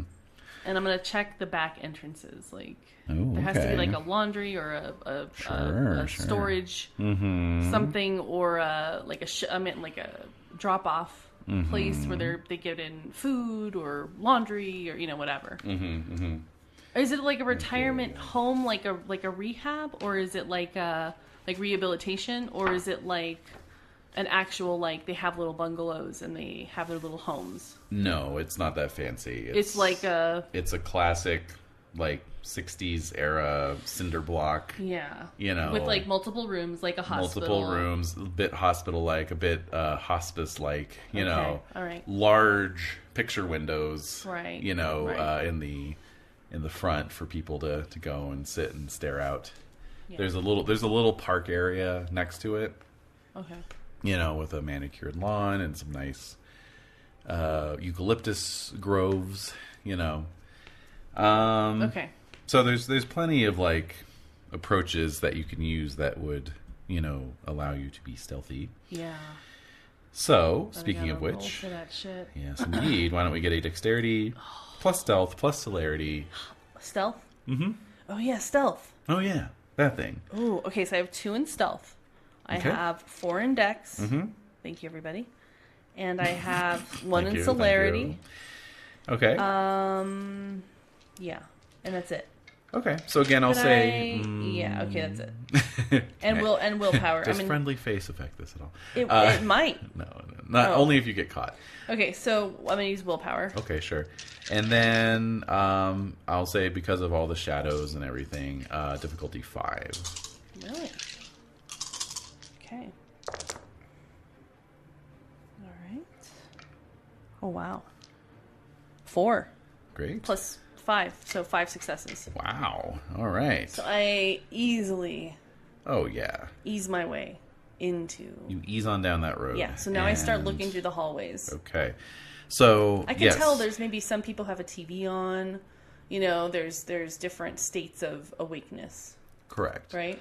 Yeah. I mean, it's only like 9:30 by this point. So yeah. So basically, you do find that back laundry door. Okay, it's just dawning on me now. I'm like, oh my god. So you do find that back laundry door, Yeah. and then, like you say, you slip in and walk down the halls, and it smells like medicinal bleach. Yeah, it smells like bleach. Smells like Bengay. Yeah. And other smells, not really good smells. Just kind of there's also just kind of a musty smell. Yeah. Underneath everything. Mm-hmm. And Lysol. Mm-hmm. So the sound of various game shows. Yeah. Incongruously in living color. Soap opera. Somebody's watching that. I don't know. It's nighttime. Like nighttime soaps. Airwolf. What? PBS. PBS, absolutely PBS. Frontline. No, I don't think they'd have Frontline on. I don't know. Great performances. Somebody who likes to keep up on the latest things. True. True. Mm-hmm. But yes, Austin City Limits. So anyway, but yeah. So I mean, how are you? Let's see. So I'm thinking they have little name placards. Placards, yeah, and I think some of them might be decorated. I think families might come in and some may have, some may not. Okay. So I'm thinking I'm just gonna kind of like stealthily, and stealthily. I'm gonna just start looking for names. Okay. All right. I'm trying to find if there's a sequence, like are they alphabetical? Is it just the order in which they arrived? Probably more likely just the order in which rooms become available. Right. So, so you're making your way down this hall. It's a, tiled linoleum. Yep. One side is picture windows looking out on the park. The other side are the doors into the individual, rooms. So after about 5 rooms, you spot one. It says Charlotte Winchester. It is undecorated. And the door is closed. I'm gonna open it. Okay. All right. So I'm gonna listen. I'm gonna listen first. Oh, let's get a perception plus alertness roll. All right. Yeah, I'm not a total scoundrel. Yeah. Perception plus alertness. Yes. Okay. You know, I mean, Sure. if I hear her snoring, you know, I don't want to kill her. Yeah. Okay, with difficulty what? Oh, 6. 6. 4 successes. Damn. All right. So I'm listening. Yeah. So I might be able to hear things very clearly. Maybe she's writing something. Maybe scribbling, or am I doing too much? No, not at all. Okay. Why would you be? Well, the other time when we first started playing, you're like, "Hey, wait a minute." Hey, wait, whoa, slow down now. Mm-hmm. Yeah, no, that's fine. Sorry for gaslighting. All right, so I don't forgive you. I don't forgive you. I don't forgive you. Are you ready to do this? Are you ready to No, I'm revisit not. this? I'm terrified. Are you serious? But it's okay. David. No, it's fine. It's weird. It's like playing my character in this completely different circumstance. What has she gone through? Like, I know. what? I mean, I'm just curious. I just okay. What? I'm just No, don't. No. It's kind of I don't want. It's gonna come off sounding totally rude. What? You can be honest. Well, are you ready to do this? Were you ready to be in San Diego and like? Oh yeah, play no, this? I was. No, Okay, yeah. okay. No worries. Okay, there. good. No worries Good. there. No, just in terms of revisiting this character though. It's I like, know. whoa, crazy. What has she gone through? Exactly. You know, right? Have you thought I have part of an idea, and then I just figured the rest It'll flow. will flow out. It will. Yeah. No doubt about that. Yeah, absolutely. Okay. You're just kind of hemming and hawing. I'm just trying to find some information, and that's interesting. Okay, so What? Anyway. All right, so you hear a movie on. There's a movie playing. What is it? You don't know. You have no idea. Are you sure? Because I have an eidetic memory, and I am, I mean, that's kind of like my field. I think it's fair to say old movies. it's not an old movie. It's a more new movie? Yeah. I might know about it. Okay. Try me. Let me roll for it. Okay, sure, Would it sure. be wits, or no, it'd be intelligence plus performance? Sure. Okay. Absolutely. What's the difficulty? What's the difficulty, girl? I'm going to say difficulty 10. 7. 7. Challenging. It's a challenging difficulty. 7? Yeah. I got 1 success, baby. You remember seeing this. It's a repeat of a TV movie. You remember watching it last year, actually, in April. I guess when were you on the road in April? No. In 1990? No, we skipped a skipped year. that part, Yeah. didn't Yeah, we skipped a year. we? Yeah. Okay. No, but we were playing through April and May. We skipped ahead. I thought it was 89. But No, it was 90. Yeah, it was 90. This is 91, right? Yeah. Okay, then yeah, I was probably on the road. Yeah, I think you were. Well, anyway, you remember seeing this on TV. Really? Yeah, it's it's obviously a repeat. It was a CBS made-for-television movie called Laker Girls. Laker Girls? Uh-huh. What's it about? Starring Tina Yothers from Family Ties. Okay. 3 young women, an overshadowed sibling, an heiress, and a Watts dance teacher Watts dance teacher. find friendship, fulfillment, and romance when they join the cheerleading team of the Los Angeles Lakers. That sounds super gay. Like, very lesbian. I want to like, track it down. Like, that sounds weird and does sound horrible. Weird. Yeah, it does sound awful. So where are you getting this information on this thing? TVTango.com. Really? Yes. And What is it? What does it list? It lists every single thing that was on television on every day. How do they know that? Well, they just do. That's amazing. Yeah. Okay, so Laker Girl? Laker Girls. The Laker Girls. The Laker Girls. Yeah. Like the basketball team. Yes. So they're like the cheerleaders. Mm-hmm. Like Paula Abdul. Paula Abdul. That's right. All right. Anyways, it's Saturday night television. Okay. Know, Yeah. So I'm hearing. So what? All right. No, go on. So right. I overhear this. I'm like, that sounds like that weird TV movie I watched with those hot girls and those hot girls. doing their dance moves. Yep. Huh. Yeah. So I turn. You ease open the door. Yeah. Okay. So, indeed, inside there is, a fairly small, room. Is there a curtain in front of the door, kind of? No, it's not that level. Oh. But, it's a large, Craftmatic style bed, that goes up and down. Yeah, right. But there's also like a little desk, like a writing desk, and some dressers, and so on top of the dresser drawers are, or rather, is a television. This show's just on the TV. There are no lights on otherwise. It's just the television flickering playing. And there is a woman lying in the bed, who has fallen asleep. But there's a tray on a little rolling Is there a table. chair near the bed? There's a chair near the bed. And there's a tray on a rolling table that has the remains of a dinner on it. Oh, that's not good. Somebody's going to come back to clear that, I think. So I'm going to push the tray. I'm going to move the tray out. Okay, are you trying to be quiet about it? Yeah. All right, let's get another Dex stealth roll. Oh, I should have this. See, 4, 2, 6 plus celerity, 6, 7, 7, 7. Okay. Difficulty 5. Okay, 2, 4, 5, 7. Because I think you can tell me if I'm wrong. But some people may have pushed their trays outside of their rooms. You saw it. Okay. Yeah. It's a thing. All right. 5. Ooh. Okay, 2. Okay. 2 successes. Okay. All right, so you managed to do it without making any undue noise. And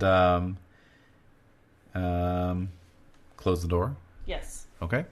Door is closed. I come back around to sit in the chair near the bed. Okay. So, yeah, she's just quietly sleeping. What does she look like? So, well, I was also going to say that in addition to the sort of standard issue bedding, there's a very nice crocheted blanket draped across. What color is it? It is a variety of colors. There's black, red, white, yellow, green, Blue. in various kind of like floral patterns, Looks like it was maybe crocheted in the 60s. It has that kind of look about it, Does she have like she's wearing like pajamas? Yeah, like a nightgown. Is it like white? Yes, it's white, but it has a little, like blueberry, print on it, Okay. What is her hair like? So her hair is completely white, but it is still long. It's long? Yeah, but it was it's up. Oh, it's like in a bun? Yeah. Oh. Yeah. Okay. And what does her face look like? So her face is very pale, and a bit wrinkly, a bit saggy, you know. But you can see that it's a very stately face. We'll just say that she looks like an old matron. Yeah. She has that look about her. Is she thin She's or like somebody's maiden aunt. Yeah, she is thin. Yeah, like she could blow away in a stiff breeze, maybe. And she was probably thin to begin with, and then from bone loss and general. She's not tall. So aging. she's tiny. Yeah, she's and does she have a nightstand near her bed? Does it have pictures or doilies or what? It has a doily for sure. Good, absolutely. Good. Yes, doilies. It does have a couple pictures on it. Like what? What are they? Who is in the pictures? Okay, so this is great. Yeah. So there's a little 3x5, with the scalloped edges around it, probably printed sometime in the 1930s, depicting a woman in her 20s with blonde hair, could be her, you know, wearing a graduation gown and mortarboard, you know, and she's standing in front of some like back east style university building with the brick and the ivory and the ivy and everything, right. You know. Right. And then there is a like an 8x10 that is obviously a much older print, like probably 1890s era, depicting a woman, probably African American, very good looking, you know. What is she wearing? Like... She's just wearing like you know, standard kind of late Victorian or early Edwardian. So like a dress. A blouse with a jacket and a long skirt. Exactly. With a waist. Narrow waist. Yes, exactly. Narrow waist. She wearing a hat? Yeah, and it's a studio portrait. Okay. Like she had it taken professionally. Wow. So. Okay. Yep. Huh. What else? Any other things? That's it. Any other trinkets? There is a gold crucifix. You know, laid in a little abalone shell. You know, and diary. A diary. Mm-hmm. How old does it look? Is it like a recent one? It looks relatively recent. Yeah. And there's like a pen. Yeah, a really nice fountain pen with like a tortoise shell pattern. Oh, it's a fountain pen. Wow. Yeah. Okay. The diary, probably purchased from a Hallmark store, you know. So nothing fancy, you know. Yeah. How big is it? Like a little fat one? Or it's like a little fat one, yeah. It's not like a ledger sized. Okay. Yeah. All right. Yeah. So I'm looking at all of this. And I'm looking up at the TV with this ridiculous shit like movie on. Yeah. And I look back at her. Yep. Is she wearing any jewelry or anything? I just realized the music stopped. Oh. We're so into this. I know. All right. No, she's not wearing any jewelry. Okay. So I'm just looking at her. And so her view has like a window, right? She has a window there? Yes. So there's a smaller window. So as I said, the hallway windows, which are large picture windows, look out over the park. So her window actually faces the front, you know, which is like, there's like a gravel yard, you know, like white gravel, and some hedges. So it is blocked off from the street somewhat, you know, but you can hear the cars swishing by outside, and so it's very, you know, it's nice. You know, maybe the thought crosses your mind, like, you know, if I was still, you know, concerned with these sorts of things, and I was still immortal, you know, and one of my parents had to go into a home, this wouldn't be so bad. Yeah. You know. So I'm looking at her. I decide that I'm going to do... So I have Blush of Life, but I want to spend a blood point to warm up my hand. Okay. Okay. So I'm going to do that. Okay. And I'm going to take her hand. Ooh. All right. So I don't even know what to expect. She might scream. She might freak out. She might die. I don't know, but yeah, but I don't know. So I'm gonna warm up my hand. Yeah. I'm gonna take the closest hand to me in both of mine. And I'm gonna see if she reacts to that. Okay. All right. So you take the hand. It's actually a bit cold to the touch. Not like corpse-like. Okay, I'm like, is she dead? But it's room temperature. No, it's too late. It just feels a little chilly, you know. And so your hands are warming it, and her eyelids flutter open. And what do her eyes look like? Blue. Yes. Remembering my own character. They're like amazingly brilliantly pale blue. That's right. Ice blue. Ice blue. And she just kind of like, you know, rolls her head over as she's waking up, takes a deep breath, you know. She's breathing. Oh, hello. She's so calm. Yeah. Are you a new orderly? Oh, because you're wearing all white, yeah. No. I'm not. So her eyes narrow ever so slightly. Yeah. She looks at you and she says, I think I might have an idea of who you are. Why?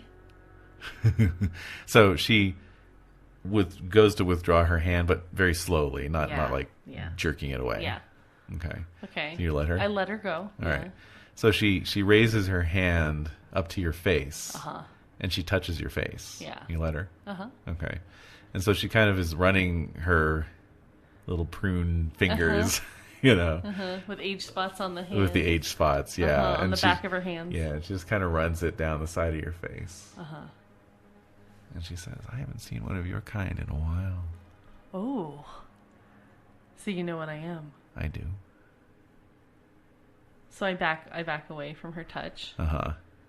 And I just lean back in the chair. Hmm. And you're not scared of me? No. I was given your name. By whom, may I ask? Well, a couple people. She's also, with her other hand, has reached over to the remote and muted the Laker girls, by the way. So I'm trying to talk quietly because Yeah. I don't want people to come in and But just imagine silent television with Tina Yothers dressed as an LA Lakers cheerleader, freaking out about shaking something. her booty. Yeah. So like, as this is playing out. So I say, well, it was a couple different people, but Dr. Habersom, and then Dr. Shira Iowa, and then Sir Ralph Hamilton. But he said he got your name from some young woman, either from, I don't know, Mexico or... Consuela. I don't know who that is. But I wouldn't think you would. Yeah. So that's where I got your name from. And they said that there were rumors of you being formerly kindred.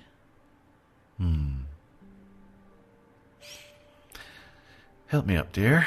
Okay, because I do. Yeah. Yeah. So she sits up and reaches for a robe. Uh-huh. And, swings her legs off the side of the bed, Uh-huh. puts the robe on, gets up, belts it. Yeah. Oh, thank you for bussing my tray, incidentally. I just shrug. So then she turns around. My name is Charlotte Winchester. She puts her hand out. All right, I shake her hand. I'm Aaron Evans. Wade Bell. No, I'm Aaron Evans. Pleasure to meet you, Mr. Evans. I nod. Her hand is just so papery. Yeah, exactly. So she's still looking at you. Uh-huh. And then she kind of shakes her head again. And she says, I'm sorry, what were we? Oh, yes. Yes, you wanted to know if I was once one of you. I'm not entirely sure myself. I think sometimes, some days, and as she's talking, she moves over to television and turns it off. Mm-hmm. Some it's days, completely dark in the room then. It is. There's just the ambient light coming in. I can see her clearly, though. Yeah. And then in one sort of fluid motion, she turns the television off and then walks over to the window. Uh-huh. And she's just kind of looking out. I'm watching her. Yeah, at the night. She says, some days I convinced myself it was all just a dream. Other days I'm sure it wasn't. What happened? Well, on those days when I'm sure it wasn't a dream, I died during the great influenza epidemic. Do you know about that? Mm-mm. Yes, it's strange. It's been largely forgotten. But millions of people died. It was during the end of the Great War. World War I? I died, but I was embraced by... And, she turns and looks at the photo. Uh-huh. By someone who cared very deeply for me. And I lived on for many years. And then, well, that's the part where I begin to doubt myself, and I think maybe it was all a dream. Because I found my way back to that night in the hospital in Providence as a young girl, and I wasn't dead. So, it's difficult to say, but dream or not, I know of your kind. I seem to have a strange ability to recognize them. That's cool. I remember my friend Consuela, but I have not seen her. I've tried to find her. Where do you last know about where she was? She was in Los Angeles. Los Angeles. Mm-hmm. Who else knows about her? Very few. That's why it's been so difficult to find her. Who was her sire? Well, that's a long story. That's a very long story indeed. So with that, she walks, takes a couple steps to the corner of the room, turns on a floor lamp, and then crosses the room over to the... Is she gonna stake me? It's a very long story indeed. Yeah, exactly. Maybe that thought crosses your mind. It does, because I'm starting to get nervous. You're paranoid. Yeah, I'm very paranoid. But she crosses the room over to the writing desk. Yeah. And she opens one of the drawers. And she pulls out another diary. And this one looks older. You know. It's actually kind of, it's like vinyl cover, teal colored. So maybe cracked around the edges. A little bit cracked. Yeah. And so she says, I think this is the one. She flips through it. Yes, this is it. So she walks back over and she says, tell me, Mr. Evans, what brings you to my room? You must have a question in your head. Or two. I just need to know, do you know about diablerie? I do. I'm intimately acquainted with diablerie. How? I did it myself. And okay, well, I've done it, and I'm now dealing with just the ramifications of it. And there's this other soul bouncing around my brain, and I need to get rid of it.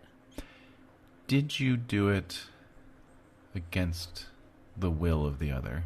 Yes. I see.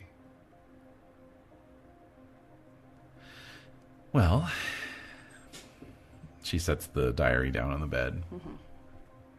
And she says, and then she looks at the other photo on the nightstand.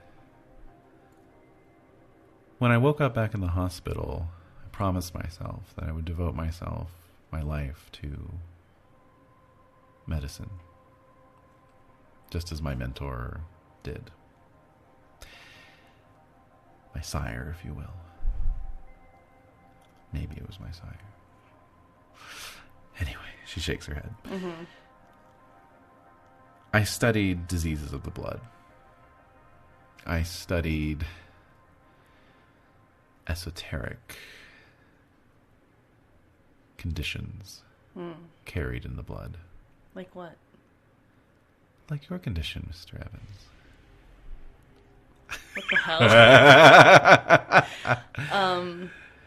I studied many of your kind. I was searching for a medical explanation. I was searching for a cure. Dream or not, I know how torturous your existence can be. I know what it does to the human soul. I don't know if I even have a soul. You do, Mr. Evans. You've simply forgotten where you put it. You mislaid it. What you are feeling inside of you, Mr. Evans, is the guilt of what you did, because you did it against the will of the other. I can tell you that that particular condition which is vexing you is easily solved. You How? simply must find the person you were before. I don't know who that is. Then And I you shall feel- continue to be tormented. Well, I feel like this other soul is keeping me from knowing who that person is. That is only your perception of the situation. There is no other soul, Mr. Evans. You absorbed that soul and it became one with yours. And in the process, you forgot who you truly are. Okay.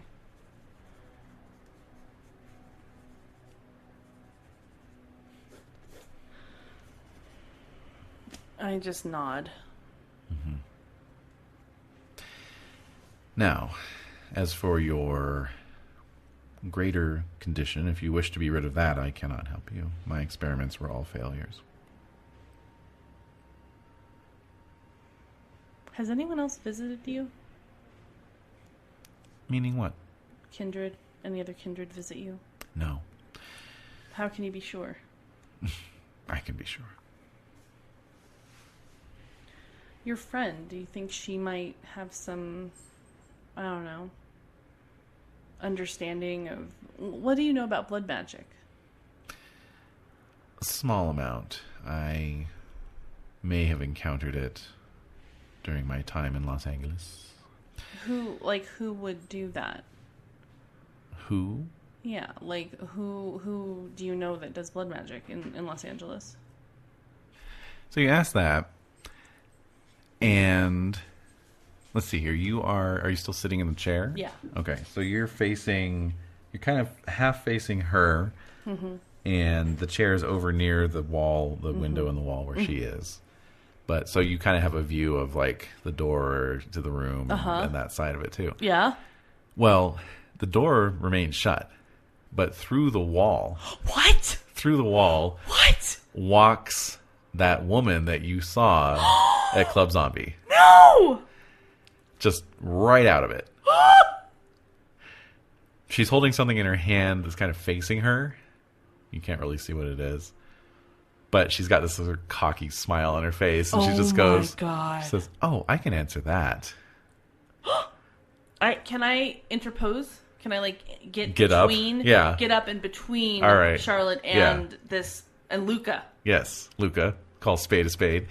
And holy shit. So yeah, you celerity yourself right up, right in front of her. Yeah.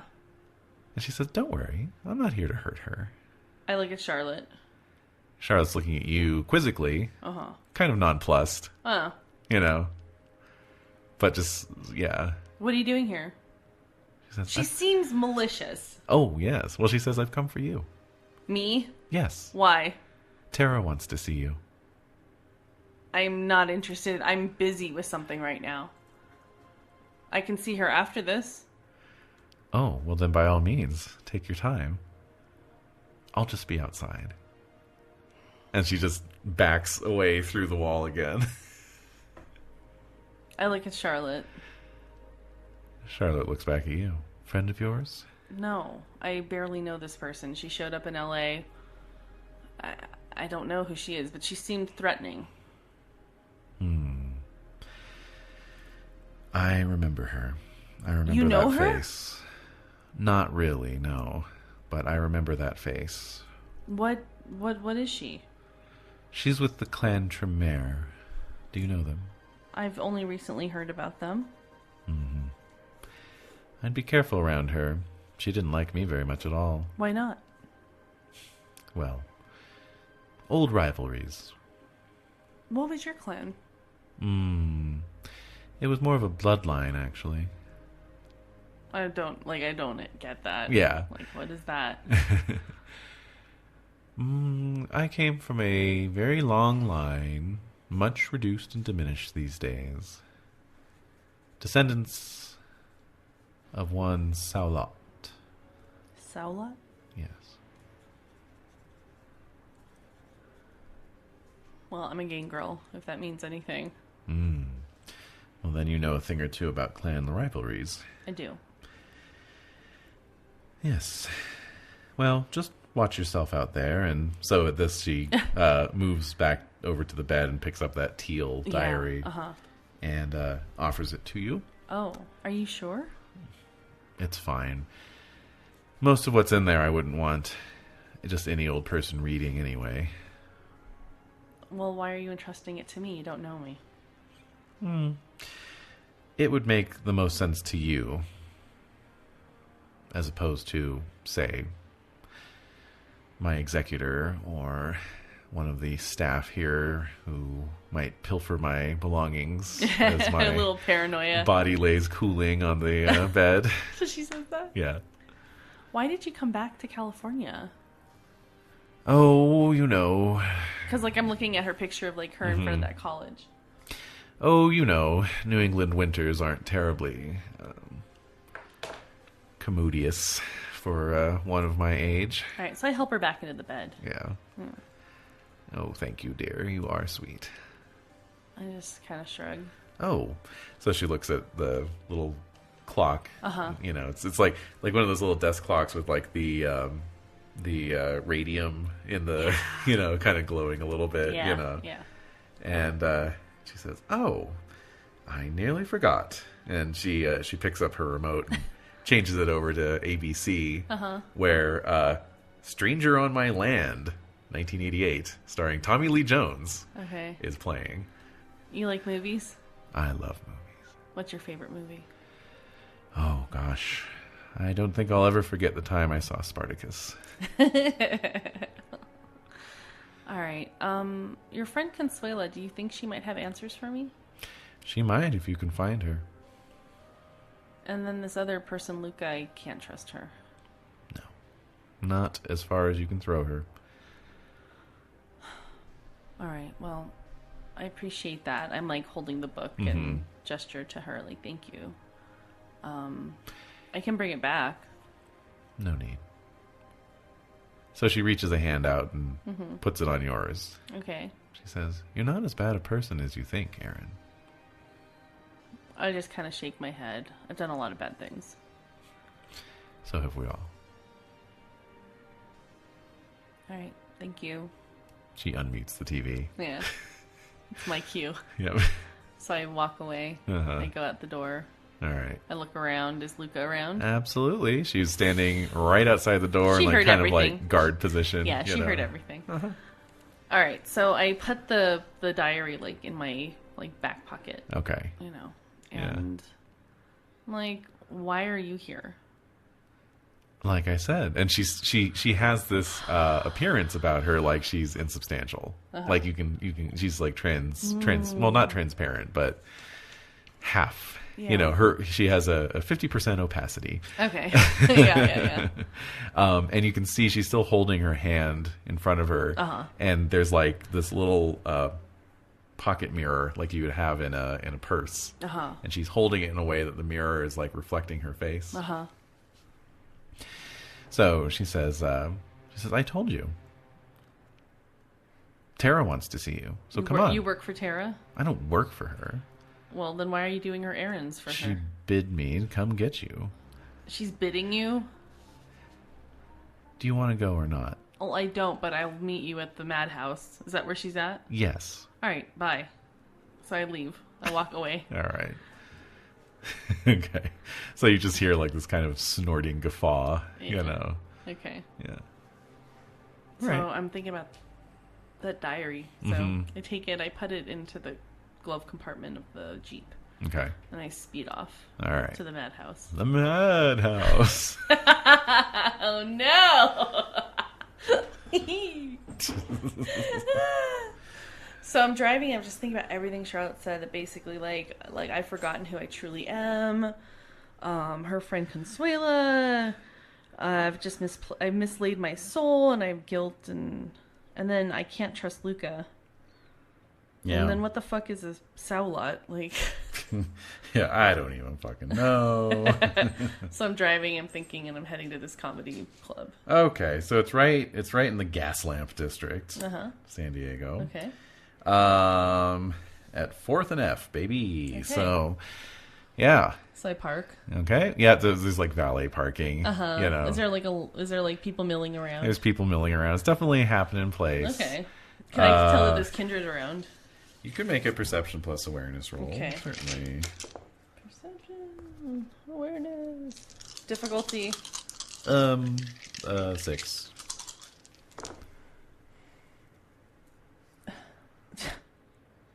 That's a botch. Oh, Jesus.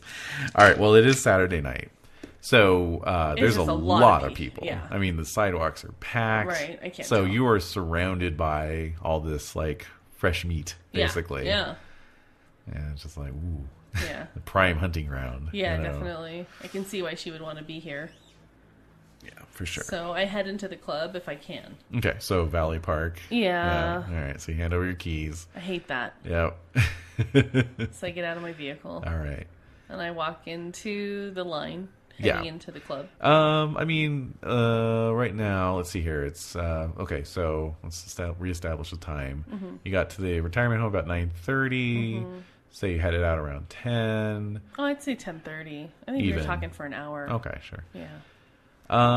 Yeah, what all the stealthiness too, and Mm-hmm. all that. So, okay, so yeah, it's about 11. So yeah, no, it's hopping.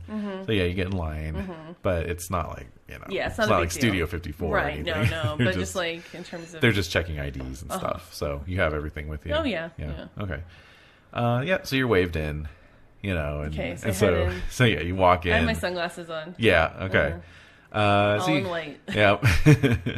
So you walk in, and I guess technically this would be a bar. So yeah, people are smoking. Yeah. You Oh, know. yeah. So the smell of cigarette smoke's heavy in the air. And, there's a large bar off to your right, a little coat check area nobody's using off Right. to your left. Tables. And then just like a bunch of little circular tables with individual little candle holders on them, right. votives. Typical. And then a fucking brick wall on the far side. And this little mini stage. And a little stage. All right, Yeah. so I'm kind of standing at the bar. And then there's booths, on the sides. on the sides. So I'm standing there just looking around. yeah. All right. So Is there anybody on stage? yes, there is. I mean, there's a guy up there, in a Hawaiian shirt, Yeah. and Making some joke about his wife. he's talking about airline food. Okay. So, yeah. Are you people know. enjoying themselves? There's he's obviously like one of the initial sort of warm up acts. He's not a headliner by any means. Yeah. So He's one of the kind of filler yeah, exactly. comedians. Right. In between. This like, is his big shot. in between like the bigger kind of peeps. Exactly. Okay. Yeah. So I'm looking around. I don't even know what she looks like. Yeah. Oh, wait, have I seen her once? I've seen her once. Did you? I don't think so. I don't think you did. She's just been a name. She's been a name, yeah. So I don't bandied know. about. I have no idea what she looks like. Is Luca around? So I'm looking around. All right, so you look around and you see Luca. Okay. What's she wearing? And she's corporeal. Yeah. What's she wearing? Is she at the bar? No, she's not. She's standing over near one of the booths, but she spotted you, so she's walking. What's she wearing? Around. She's just wearing black leather pants. Okay. And then a sort of a what would you say? A knitted crop top. Yeah. Yeah. Mm-hmm. Okay. Yeah. What color is it? Just like a slate gray. Yeah. So. All right, so she's looking at me. Sensible shoes. Boots, probably. Boots, yeah. Yeah, so she saw you, so she's kind of, right, going so around the perimeter. I have my arms folded. I'm just standing there. Yeah. And so, does she make her way to me? Yeah. What do you want? Are you ready Ready for what? to go see Tara? Yeah, fine. Fine. All right. Follow me. All right, so I follow her. Okay. My arms are still crossed as I'm making As you're my way. walking. Yeah. You ass. Yeah. All right. So she walks back. She walks back, like up along the side of the, the crowd area. Yeah. Towards the stage, But then she walks past the stage, and there's a little door, Oh. Yeah. Yeah. which she opens, Okay. and, takes you back. All right, I follow. All right, so you go into this backstage area, Yeah. and it's just kind of like a lounge, and you see a couple comedians hanging out. You recognize Paula Poundstone. What? Okay, Okay, all right. and, all right. Yeah, all right. And Sinbad, Sinbad's there? Yeah. Oh my god. Oh yeah, dude. So I love him. hey, I love your stuff. Hey, thanks, man. Yeah, that's what I say. All right, yeah. Yeah. He's like, all right. Yeah. So I'm following Luca. All right. So then she takes you through the lounge to another door, This one she knocks on, and you hear this voice, "Come in." Oh my god! Very sing-songy, So I walk in. I follow Luca. Yep. She opens the door. She opens the door. Okay. Goes in. All right. So what do I see? Well, so this is like a pretty nice little office. No windows. Yeah. And there's it's kind of divided up into two sections. So there's like a pair of couches that are facing each other with a little coffee table in the middle, and then beyond that is a larger desk with a couple chairs and then a chair behind it, with then there's actually like a desktop computer on it. Oh, okay. The big fat monitor. Yeah. Well, the computer isn't on it, but the monitor is. The monitor, yeah. And then just general ink blotter and all that other stuff, and then some filing cabinets behind that. It's like a business, back of a club. Back of a club. Yeah, I'm some familiar. fake plastic ferns. Right. Right. Okay. But anyway, nobody's in that area because everybody's on the couches. Oh, okay. All right. So there's a couple guys. Okay. There's one guy who looks very Nordic. Very sort of. Kind of, for like a split second, you think of Mirko, might be him, but no, it's not, And then there's another guy who is kind of like looks middle aged and a little nebbish, and he's got these little like circular glasses on and tortoise shell again, pattern, and a suit that's a little bit too big for him, and then. But they're very much overshadowed by this. So they're both sitting on one of the couches, and then on the other couch, kind of taking up a good part of it because she's just kind of sprawled across it, with like one leg up on the couch and the other leg down, even though she's wearing like a skirt, so you can almost see up her skirt. Is this African American woman? Very. Heavy set, right? But voluptuous. but in a voluptuous way, So and then just very attractive, like her face is just beautiful. Yeah, how old does she look? Like maybe in her late 20s, And what's her hair like? Her hair reminds you a bit of Manon's, but it's a little shorter, a little less wild. There's some product in it, but yeah, so she's wearing like a black, like an LBD kind of thing. But then also like a leather jacket on over that. And then she's got some sandals on that are, leather sandals that are strapped up her calf, Anyway, and she just says, "Oh, it's Erin Evans. Please come in, have a seat." Does she move for me or no? Not really, so no. I have to squish but she's kind of like, like patting the leather of the couch. Where she's sitting? Okay. So like you can like kind of squeeze in. I'll squeeze in, or I'll sit on the edge, like on the arm of it, like facing her legs. Yeah. So I'm looking directly at her. Okay, sure.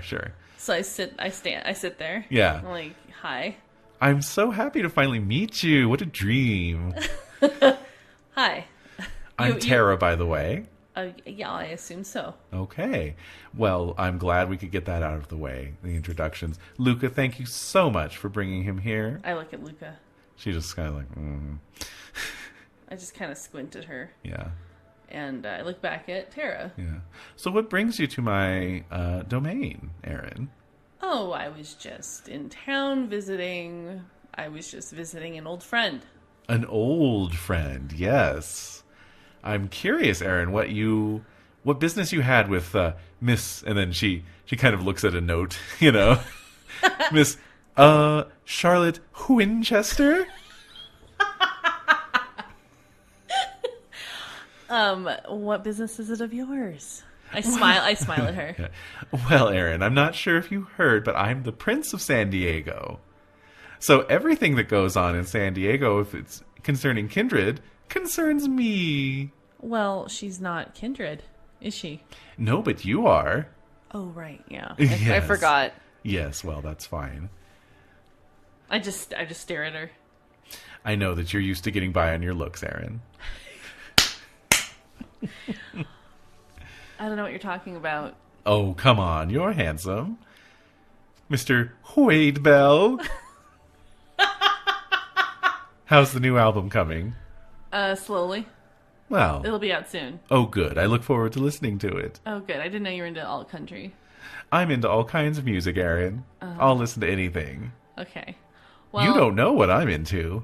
What are you into? Oh, all kinds of things. Like what? Ooh, maybe we'll find out if we get lucky. And she winks at you. What? I'm like, All right. She's very pretty. Yes. All right. Well, is there anything else I can do for you? I'm probably going to be leaving tonight, so. Oh, yes. Well, you arrived with somebody else, didn't you? Right. Yes. Wes. So the Nordic guy, stands up. And she just nods at him. So he Oh, no. he walks over to another. I feel anxious now. All right. So he walks over to another door in the office. It looks like a little closet door or something. Oh, no. And he opens it, and out tumbles Manon, and she has a stake protruding from her chest. Oh! And he catches her. So, yeah. I stand up. Yeah. I'm like, what the fuck is this? Now, Aaron. Let's not lose our head. Let's get a frenzy check. Self-control? Yep. Do you feel like you're being harassed? Hell yes, I do. Okay, so that's a difficulty 4. Oh, 2 successes. I make it. Although loved one in danger. Yeah, what's that? That's difficulty 7. I made 1 then. You made 1. Yeah. Okay. So I am like So the redness creeps in around the edges. It's starting to. But you're like, and you push it back. Yeah. All right. Okay. So she's like, very good, Aaron. Very good. What the fuck is this? This is my insurance policy because I want you to do something for me. What? I want you to kill Jeremy. Did she kind of laugh? Yeah. Jeremy McNeil, you know. Yeah, I know Jeremy. Mm-hmm. King Anarch. Well, I don't know about that. He thinks he can just order everyone around. No, he doesn't actually, and he doesn't do that. Well, that's what he did with me. What are you talking about? We have a bit of a history going back, Jeremy and I would really appreciate it if you could just get him out of the way. I don't kill kindred just out of nowhere, only if they really piss me off. Well... And I'm not your lapdog, Tara. Ooh. Well, you are a gangrel, but we'll put that aside for now. And I'm not saying that you're a lapdog of any sort. No. But you care about your friend, right? You wouldn't want anything to happen to her.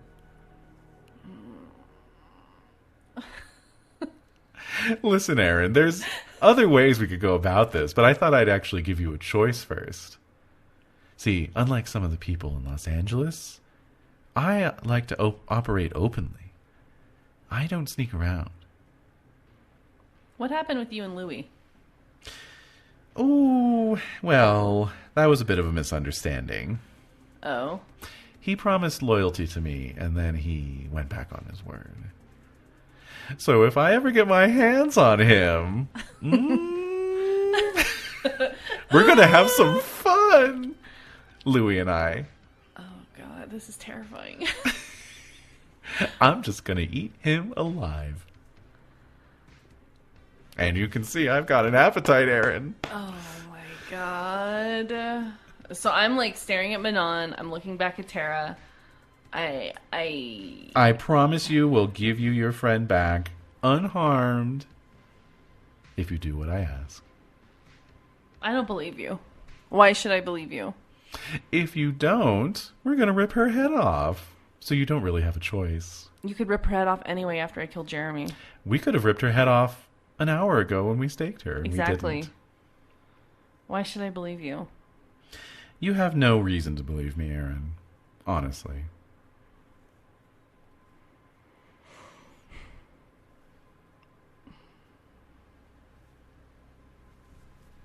All right, what's the timeline on this? And what do you need? What do I need? I want to make sure that you have what you need to carry this out. I'm not sending you on a suicide mission if I can help it. How much time do you need? Do you need any other resources? How can I help? If you do this for Is she me, getting Aaron. closer to me? Yeah, so she has sat up on the couch. Uh-huh. And then she's standing up. Uh-huh. And then as she's coming, it's like, is there anything else you need? She's coming in close to you. She's touching me? Yeah. Like my chest? Yeah. Uh-huh. And she says, if you do this for me, Aaron, you'll have earned my gratitude. I don't know what that'll get me, and I don't want Camarilla gratitude. I think my reputation precedes me. It does indeed, Aaron. And I happen to know some things you don't. Is she touching my face, I think? Sure, yeah. Yeah. I happen to know some things you don't. Yeah. And I know that there is somebody who would very much like to get their hands on you. I'm sure there's a couple of people. Oh, yes. But this one you know. And this one you think is dead. Oh, no. But he's still very much among us. No.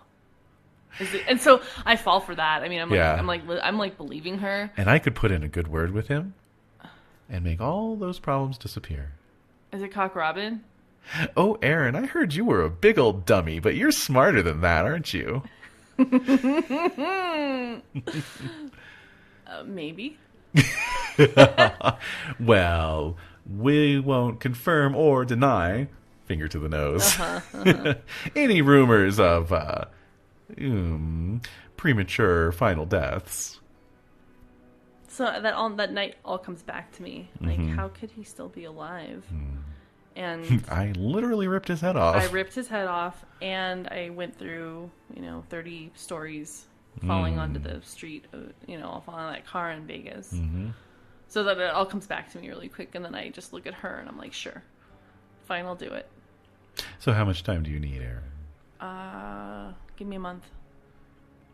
A month. So she looks at the little nebbish guy, and he just gives this curt little nod. She says, yes, I think that should suffice. Certainly.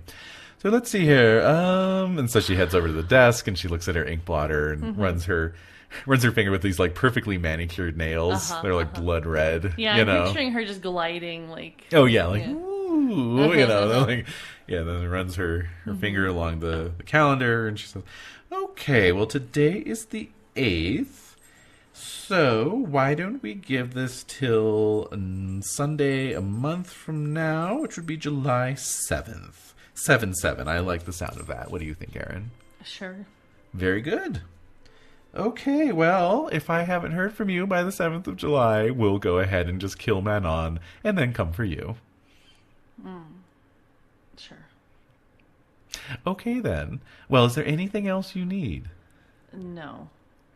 All right, well, Aaron, and so she comes back around and comes and gives you the old double clasp handshake. It was truly a pleasure to meet you. I'm so glad you came down here. You fell right into my lap.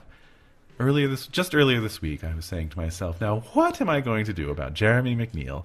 And then you come to me like an angel, dressed in white, ready to solve my problems. Thank you so much again, Aaron, and I look forward to hearing from you with some good news. Yeah. Shush. All right. You talking to me or the dog? No. It's Tara. Bye-bye. Shush. Yeah, so yeah, she says, well, if there's nothing else, then bye-bye. So I'm looking at Manon as I'm leaving. Yeah.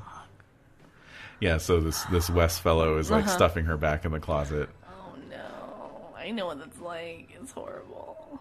And I'm leaving, and I'm just I'm distraught. Yeah. Is Luca around? You don't see her anywhere, no. So I run out of there. Okay. And I get into you my just push Jeep. your way out. I push my way through all the people, and I'm just hearing some Seinfeld wannabe. No, by this point Sinbad's up. Oh, Sinbad's up? He's killing it. He is. Everyone's roaring with laughter. That's great. I love it. I love it. Yeah, so you're accompanied out by this roar of laughter. And I leave, and I get in my Jeep. Yeah. I just find it. Yeah. Well, I get the key from the valet, I guess. Yeah, it's sure. horrible. I have to wait for the valet. You have to wait, yeah. No. Well, I'm not going to tip him. That's horrible. No, I will. So. And $5 Gotta keep your blue collar roots. Yeah, so true, right? I get in my Jeep and I speed out and I drive back up to LA.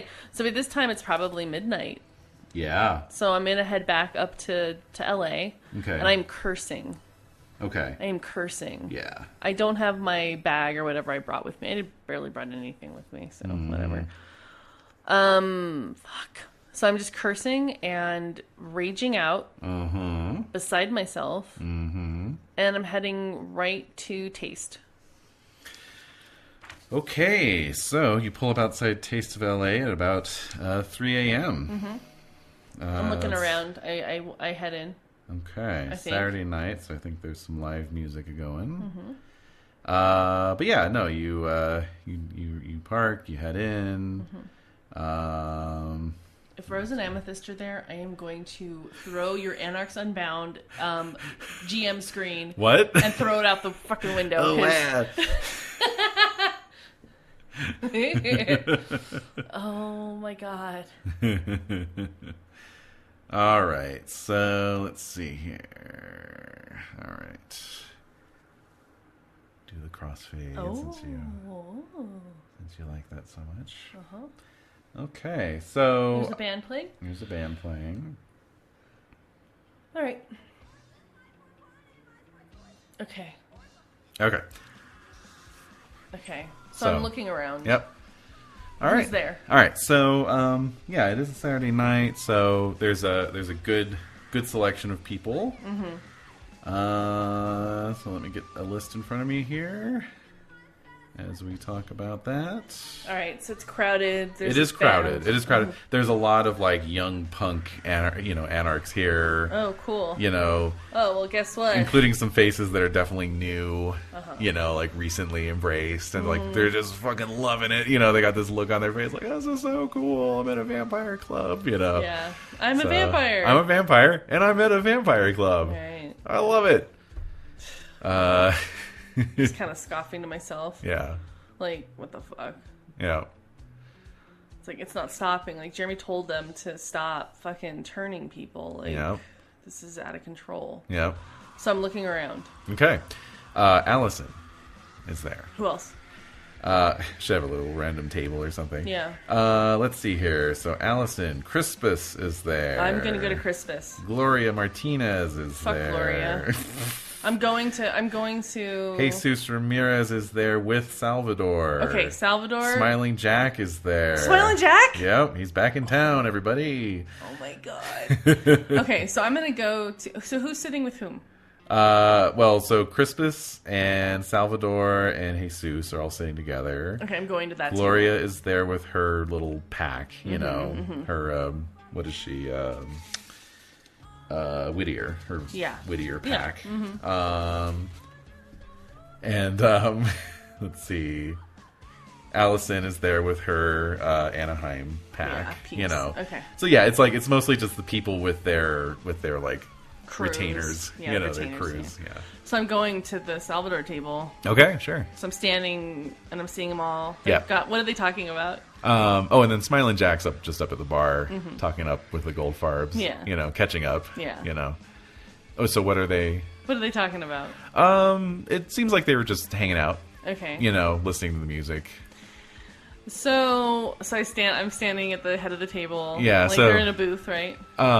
They're actually out on one of the the floor tables. So I'll stand at the table. Yeah. Be like, okay, so Tara wants me to kill Jeremy. That's a thing that happened tonight. I went down to San Diego. I never know what you're gonna do. I went down to San Diego, and she basically took one of my friends, staked them, and she's exacting a price. She wants me to kill Jeremy, and if I don't, she's gonna kill my friend. So Salvador just kind of takes all of this in very implacably. I see. Well, how do you feel about that? Do you want to kill Jeremy? Not really. I don't care for Jeremy, but I don't want to kill him. That's probably a wise move. Not really, if I want my friend to live. Well, why don't you have a seat, Aaron? Okay, I pull up a chair. Yeah. I'm trying to be calm. It's very hard. Let's get a self-control roll again. This one, difficulty 4. Okay. Well, loved one still is in danger. True. So 1. But not success. being directly, threatened. So. 4? Yeah. Yeah, 2 successes. 2 successes. Okay, so you keep your cool. All right, so he says, "Well, what do you propose?" I haven't had time to really. I mean, I'm just freaking out about it. I don't know what to do. I see. I don't. She wants him dead. Mm-hmm. Well, do you think that this is worth going to war with Tara? Obviously, that's what she wants. Perhaps we have to try and look at this from various angles. For example, Tara and Jeremy have a long history together.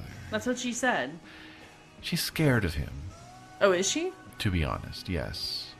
The fact that she made her move and declared herself Prince of San Diego indicates to me that she has powerful backing. Mm-hmm. Or else she wouldn't have done that. Right. There's some guy with, little round glasses and, an oversized suit. Yeah. I don't know. He looks at Crispus, Jesus, they both shrug. Yeah. I'm not sure. Is this simply her taking a shot at an old enemy? You know the history. I don't. All I know is that I went down there to find out some information, and within, 24 hours, she had my friend staked and captured and is telling me to assassinate Jeremy, who I just do not give 2 shits about. Well, she clearly has that whole area locked down. I heard there was some opposition in the area. We had some anarchs from San Diego come into town some months ago. Where? Who? Oh, just some young folk. Some neonates. But, I guess she chased the rest out. Alright, so where's Jeremy? I can put you in touch. He should know. I think you're right. So, Smiling Jack comes over. And he says, couldn't help it over here. I shrug. If you need any assistance, you just let old Smiling Jack know. What can you do to help us? Well, what do you want to do? Do you want to go on back down to San Diego and fuck some shit up? I would love to do that. That sounds amazing, actually. Feels like I'm kind of getting up out of my seat. Let's go right now and do that. I'm down for it, brother. Yeah. All right, then. Wait. Have you seen Arena around? Last time I saw her was about 8 months ago. Damn it. Does he tease me? He gives you a knowing smile, yeah. He knows why you're asking. Yeah, I like her. She's my sister in arms. That's right. I say. He says, that's the spirit. So. Well, maybe we can see if we can find her first. I don't know we have that kind of time. They want me to kill him in a month, otherwise they're going to kill him on. A month? That's pretty generous. I know. She said she'd give me whatever I wanted. What should I ask for? Should I ask for something else? Do you think the moment's passed? I don't think so. I think I could persuade her. And I kind of I'm a handsome guy. Uh-huh. I think she liked me. Even though she was totally controlling the entire situation. Yeah, exactly. I know. I'm just very cocksure. Uh-huh. Yeah. All right. So he's like, okay. Okay. Maybe I could call her up. I don't know. See? If there's anything you think I should ask for, I don't know. Nothing comes to mind. Yeah, me neither. I had no idea. I mean, we could probably get some of these young punks here, pile into a car, drive down there, set the madhouse on fire. Yeah. I'm like, yeah. But what about your friend? I could get her. You think so? Yeah. All right, let's do it. So I look at like Jesus and Salvador and Crispus. Like, what are they? Let's get a roll. Because you're fired up, right? Yeah, very much so. All right, so let's see if your excitement is infectious. Okay. So let's do charisma. Okay. And what, expression again? We're hitting that a lot tonight, but that's okay. Yeah, that's fine. Yeah, so, and it'll be a variable difficulty, so just go ahead and, let's see, let me see what the worst difficulty would be, or I mean the easiest difficulty, and then you can just tell me what you roll at or above that. Alright. Okay. Oh, wait a minute, let's go with self-control. Okay. Okay. Just grabbing some numbers here. Oh my gosh, these guys have a lot of self-control. All right, so and then Salvador, and yeah, okay. Actually, they're all the same. So difficulty 8. 8. Yeah. Okay. All right. Okay. 1, 2, 3, 4. 4. Are you 3 serious? 10s and a 9, and then the others were just not. Yeah. Do you want to 4. spend a willpower, make it 5 for a complete success? Let's do it. Okay. Yeah. All right. So. So at this point, it's like 3:30. Yes. So Salvador and Jesus and Crispus all kind of exchange these looks, and then Salvador stands up and he's like, "You know what? Fuck it. What Tara did should not be allowed to pass without a challenge. Let me put out the call to El Hermandad. Yeah. And we will hit the road." Wait, like tomorrow night?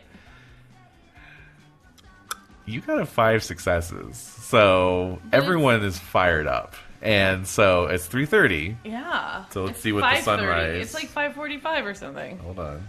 Let's see what the sunrise... Sunrise at 5:40. Yeah, exactly. So it takes 2.5 hours. I just think letting The everyone math know just doesn't work. this Okay. is what we're doing. Like, Yeah, this yeah. is what we're doing So, tomorrow night. I will first put out the thing. word to El Hermandad. We will assemble tomorrow night. And we will take a little road trip. Yeah, yes. All right. All right. So I'm like nodding. So we'll meet at the Madhouse tomorrow. Oh, we will meet at the Madhouse. Yes. Smiling Jack's like, yeah. Smiling Jack is smiling. All right. He's going to get all the punks together. Yep. Mm-hmm. Yes. Oh, my goodness. Got a war going on. I know. Good times. Okay. Right. So, we will leave the Taste of LA All right. and Girlwood behind. Uh-huh. And we will go back to our usual. Which, strangely enough, I hit shuffle. Name of this track? Gearing Up. Fuck yeah. So I'm going to go back to my haven. Okay. And Back to the haven. I don't have any contacts for Arena or any of that. You know, she didn't leave me with any numbers or... That's true. So Smiling Jack's getting the punks. Yeah. Salvador's getting El Hermandad. Uh-huh. You Crispus are... is getting miscellaneous. Well, he's with El Hermandad. Oh, that's right. That's right. But you're like, I want to get Arena. Yeah. Okay. I don't know where she is. So you go back to your haven. Uh-huh. Okay. I check my messages. Well, Oh. you roll up outside your haven. Oh. And there's a black Lincoln with tinted windows parked outside. That makes me nervous. Yeah. I'm like, who could this be? It's probably Muhammad. So as you're getting out of your Jeep, like simultaneous to your door opening, a back door opens on the Lincoln, and yep, sure enough, out steps Muhammad. What's up? So, how was your trip to San Diego? Don't answer, I already know.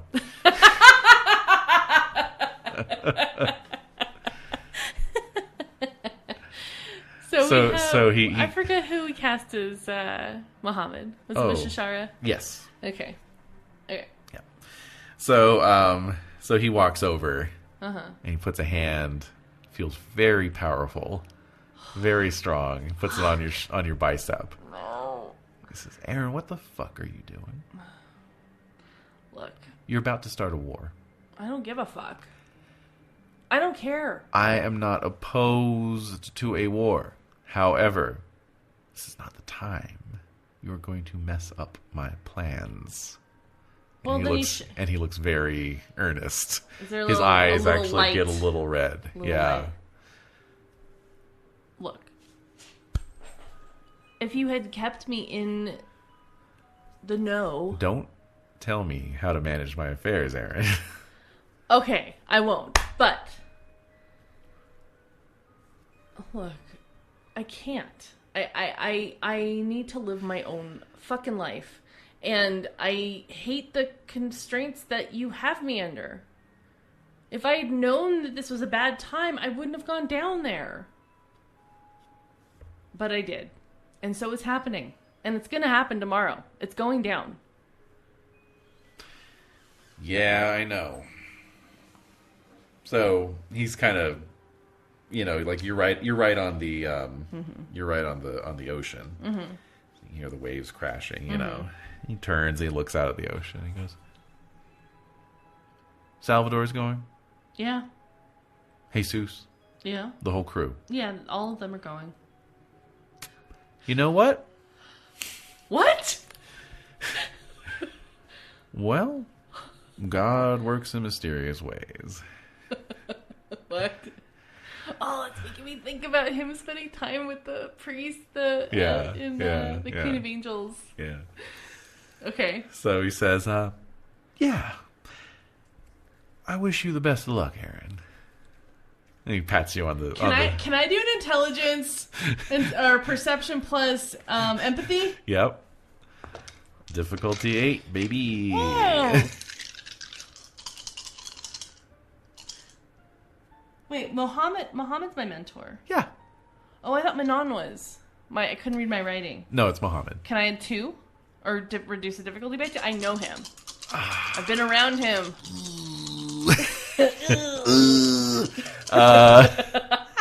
All right, fine. Difficulty 6. Yes. Oh, dear God. Oh, my God. Oh, no.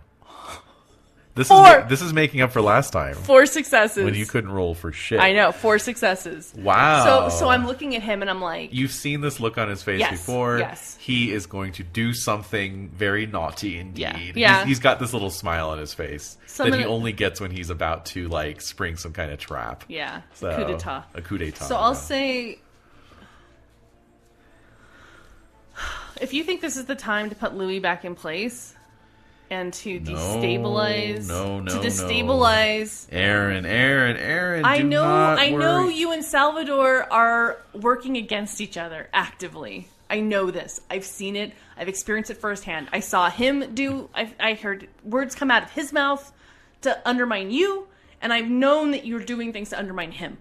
And so if you're using this as an excuse to do that, to destabilize everything, or to create... No, Aaron, no. So I'm like kind of still rambling. Yeah. Listen, man, just chill. It's okay. Nothing's going to happen. You're lying to me. Nothing's going to happen. He's just smiling at me probably and getting back in the car. He's like backing away. Nothing's going to happen. Miss Vanjie. No, but he says, nothing's going to happen. I just have to go make a phone call or two. I will talk to you when you get back from San Diego. Best of luck to you. Best wishes to you. And he gets in the car. Starts up. Brake lights come on. Drives away. Oh! So I walk out into the street and I watch his car go away and I'm just like, fuck. Yeah. So I'm gonna contact Salvador. Okay. Yeah. Okay. I'm gonna call Salvador once I get back into the house. Okay. What number are you calling? He gave me probably a number that I can reach him at his haven, right? I suppose so. Yeah. Or let me call Taste. Okay. Yeah, because the Gold Farbs, I mean, they're all down with Salvador. Sure. So I'm gonna call Taste. Okay, so he's not there. It's like 4 a.m. Yeah, so he's not there, but they give you a number that will probably work. Okay. And so you call that, you get Jesus. All right, so Muhammad's gonna make something happen. If we all go down there tomorrow night, he was waiting at my haven, and he already knew everything that was going to happen, and he's going to do something to, I don't know, undermine Salvador. I don't know. He's up to something. So Jesus goes, hey, don't worry about it. I'm just snitching on everyone. You are, man. God. Because I don't care. Like, I don't care. Some of Charlotte rubbed off on you. Now you're being like the little girl going around telling tales on everybody. But, like, what else am I going to do? Like, to me, like, I'm all about transparency. And I'm like, I'm just going to tell your stupid little fucking games, these are useless. Yeah. We need to be living our own lives, doing our own thing. So you almost want to set up a situation where nobody trusts you, so nobody comes to you. Exactly. That's clever. Yeah. I like that. Yeah. Yeah. It's just like, hey, I will fuck this up if you try and use me in any way. Exactly, because I'm constantly being used. I'm not your lackey. Exactly. Yeah, that's good. So I tell Jesus everything. All right, so he says, oh, hey, don't worry about it. We have contingency plans in place whenever we leave town. We know Muhammad is going to try something probably, but, we're not taking the whole gang. So I appreciate you letting us know, though, and I will definitely pass that on to Salvador, and he will remember that. So, everyone seems to remember everything. Yeah, so don't worry about it, but thanks for letting us know. All right, bye. Okay. I hang up. Yep. I'm just like staring into space, like. What kind of now remind me. I know you did your floor plan. What? So. What? No. What do you want? No. Hey. So I'm feeling bereft. Yeah. Because I'm just like, I hate everyone. Yeah. I hate doing this. Mm-hmm. Manon is important to me. She's helped me out. I can't let her suffer. Yeah. She's already suffering. I know what that's like. And I'm like, what am I going to do? All I have to do is go over there with everyone else and tear shit up and hopefully save her. Mm-hmm. So my floor plan.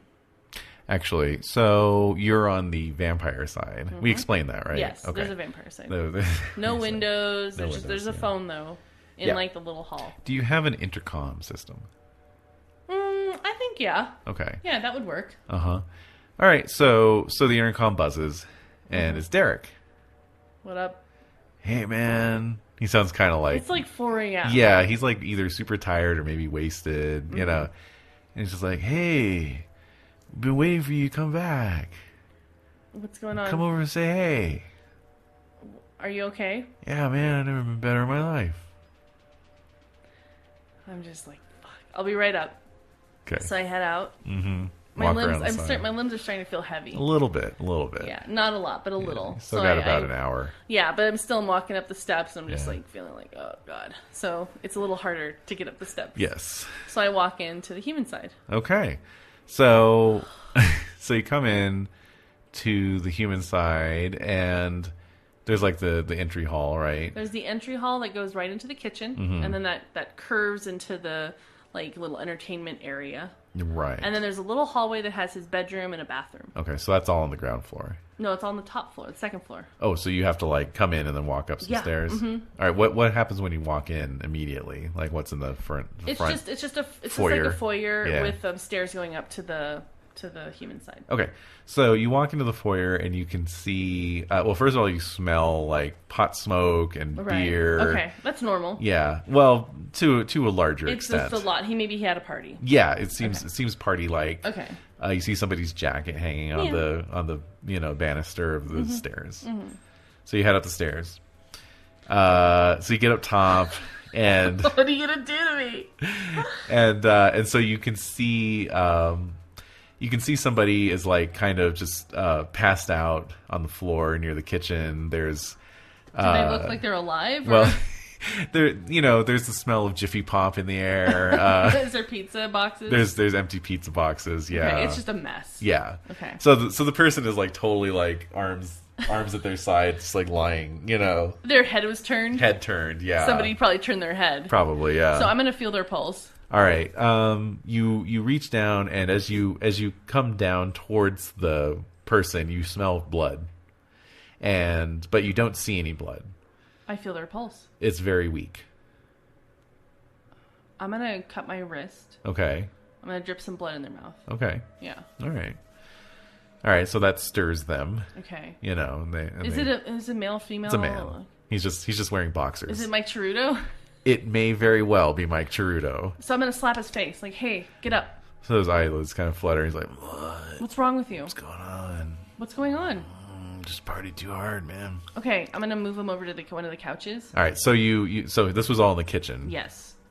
So you help him up. Mm-hmm. You walk out of the kitchen and into the entertainment room, and that's where it seems like the main party was going on. Okay. Because there's like about a half a dozen people. Okay, well, there's also chairs. Like, there's a little bar area adjacent Yes, to the kitchen. that's There's like true. chairs and like a Okay. love seat there. So I'm gonna set him over there. Okay. Okay, and I'm walking over to the couch area. Yeah. And there's a bunch of people. There's about a half a dozen people. Holy shit, that's a lot of people. That's a small space. It is. I know. It's pretty packed. So and everybody just seems very torpid. You know, like in various states. I smell blood still. There is definitely a blood smell in the air, and so Okay. and it seems like it was maybe kind of an orgy. You know, like There's most people are in their States of underwear, undressed, or like- half naked. Okay. You know, So I'm just looking around. it's like 3 men, 3 women. Uh-huh. You know, and A tangle of limbs. it's a tangle. There's people just Uh-huh. you know splayed out on the couches and stuff. So it takes you a minute to you know pick everything out. Right. But you see Derek, and Yeah. he's lying with his. He's in there? Oh. He's in there. He's lying with his head on the couch nearest to where the intercom unit Okay. is. So I go to him. And in fact, you see. Hold on. In fact, you see like on the intercom button like a little bloody fingerprint because you can see there's some blood on his hand and on his chest, but again, no visible wound or anything. Okay. And then lying on him, just wearing some panties and nothing else, is Irena.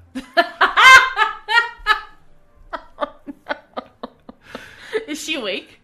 She's probably awake. She is barely awake because she's only a half hour away from having to, you know, go to sleep. So, Okay. So I'm but looking- she's like, and she's looking very satiated. She's looking like totally like she looks like alive. You know, like her the skin. most vivid I've ever seen Most her. vivid you've ever seen her. Okay. Like you realize you're looking at her. This is what she must have looked like when she was alive, and it's just like totally vibrant. You know, even though she's kind of a little sleepy. Yeah. You know, that just makes it even cuter. Yeah. You know, like All right, so I'm in a fireman's carry. I'm going to pick her up. yeah. Just put her over my shoulder. Yeah, she's like, "Hey, Aaron." Yeah, okay. She's a little drunk on the blood, you know. Right. Because you know, of course, they were drunk, so she got all their Yeah. alcohol Whatever, and pot-soaked blood. So I'm going to yeah. carry her down the stairs Yeah. into where I am, you know, my area. But okay, so as you go over and you're picking her up, Derek just looks at you and is like, "Yeah," and he gives you this like thumbs up, you know. I just shake my head. Yeah. I'm like, all right, good night. You better sleep it off, guys. And so then I'm heading down the stairs, fireman's carry. I Yeah. have her over my shoulder. Yeah. I'm walking down the stairs. Uh-huh. And I'm gonna take her into the into my quarters. Mm-hmm. I'm gonna throw her into the shower and turn on the cold water. Yeah. Yeah. Okay. All right. So the cold water hits her. She's like, "Ah, what the fuck?" Just wash yourself off. Oh. So I'm gonna go get a t-shirt. All right. So by the time you get back, she's turned it on to the hot. Okay. You know, and she's just kind of like, you know, whatever, Yeah, totally unapologetic. Okay, so I'm gonna give her like a pair of, I don't know, pajama bottoms and like a t-shirt. Yeah. I mean, like, it's way too late for this. She's like, "I got carried away. Derek invited me, so What are you talking about? he and his buddy Mike Cheruto were having a party. How do they know how to contact you? I don't even have your phone number. I came sniffing around, okay? I heard some rumors that About there's going to what? be some action down in San Diego. This happened 4 hours ago, I say. 4 hours. I keep my ear to the ground. So I'm pushing her into my room. Yeah. You know? Yeah. And I'm just like, whatever, like I'm just gonna lay on the bed, take my shoes off or whatever, and just lay there. All right. And I'm talking to her. Yeah. So she lays down next to you, and she's just like, "Yeah, man. Any chance to like go fuck up the Camarillo?" And then she just kind of, you know, Goes off. yeah, and then all the color like just drains out. She just looks like a corpse again. So weird. Yeah. So I know it's gonna happen to me, so I just kind of like curl. I turn away from her. Yeah. I just kind of like, I'm thinking like, fuck. And eventually it overtakes me. Yeah. And I look just as dead as she does. Indeed. So I think that's a good place to leave off. Yeah. We'll do the Battle of San Diego next time for the, Apparently. the thrilling conclusion to the story. Tara is so scary. Uh-huh. Title of this episode is Beautiful but Deadly. Oh. So there you go. Yeah. Uh-huh.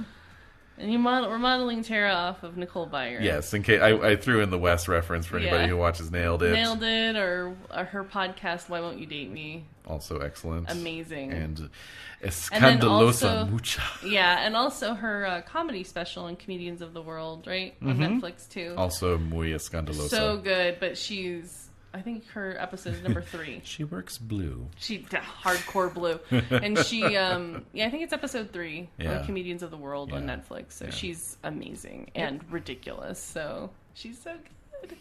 It's scary. So I like that she's more scared of Jeremy. Mm-hmm. That's funny.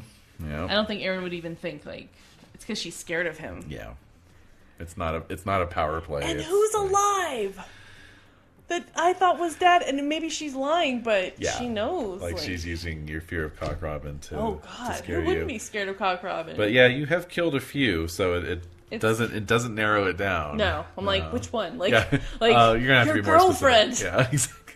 Your fucking girlfriend. Your fucking girlfriend. Which She's working one? with the Camarilla. Which one? Yeah, which one? Yeah. All right. Yeah, which so, one? Classic moment. damn. All right, so you get a point for completing the chapter. Yay! What a treat. What a dream.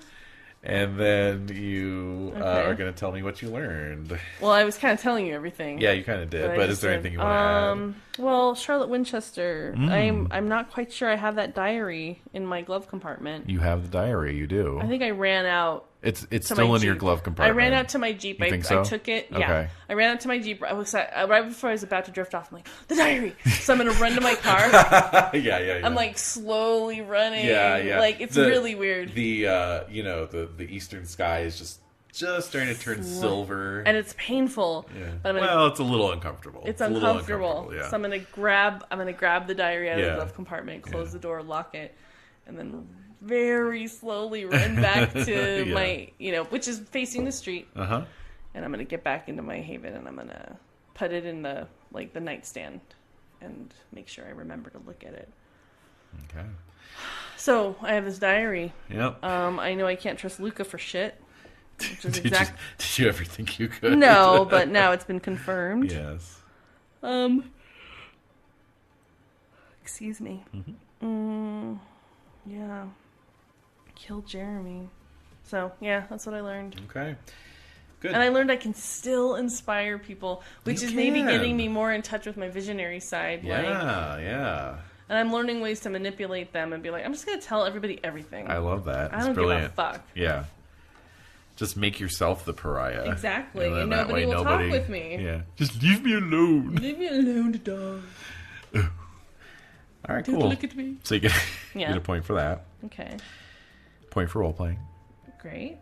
Another point for whatever Role-playing? the reason I said that I'd give you a point. Oh, that yes. you wrote down some crucial details on what to roll, which I appreciated. With my sanguinary animism. That's animism. Yeah. So that's 7 points. And you know what? I am going to give you a point for heroism this time because Oh? you're risking it all for men on. I am. You could have just walked away from that. I can't. Yeah. There's a part of me, like a good part of Erin that Mm-hmm. like she's a true friend. Like Yeah. she really is. And I can't let that happen to her. You can't let that happen. I You won't let that happen. And I can't let And that you can't happen. let that happen. No.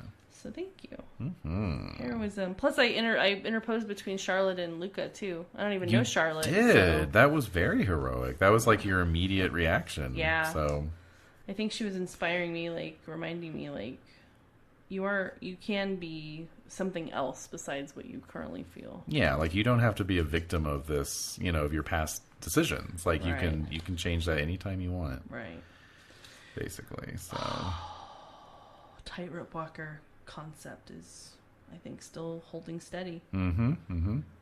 definitely, yeah.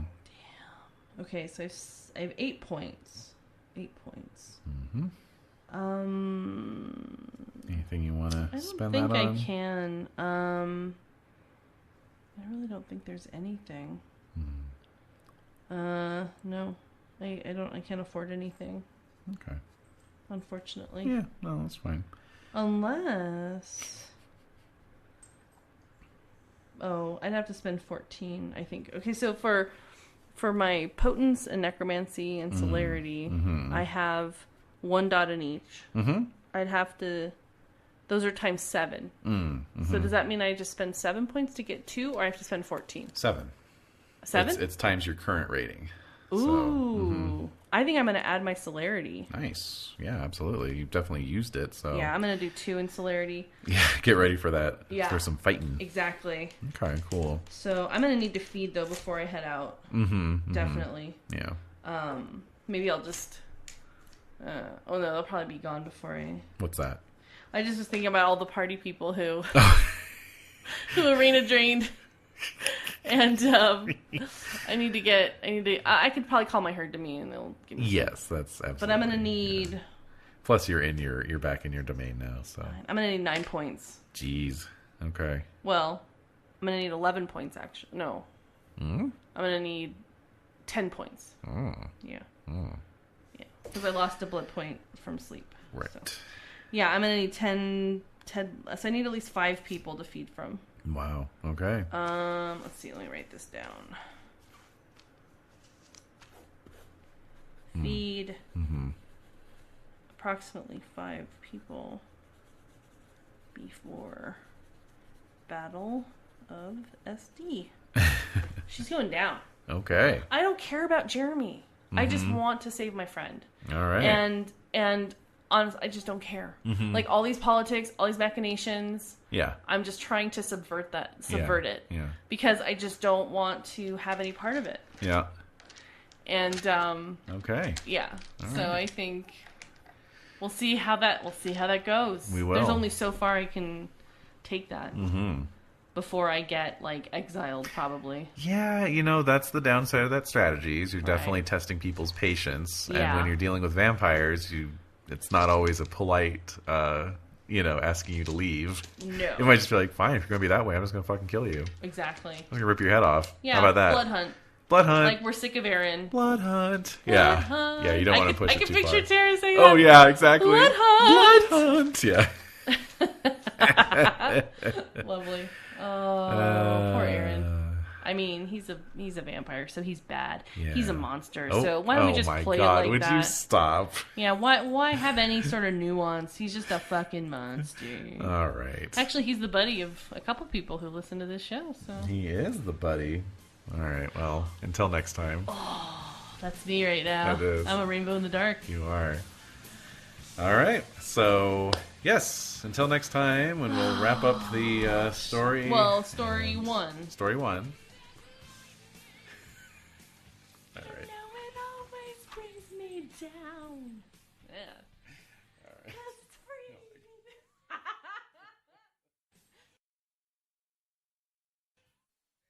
Hey, baby, what the fuck you still listening to this side for?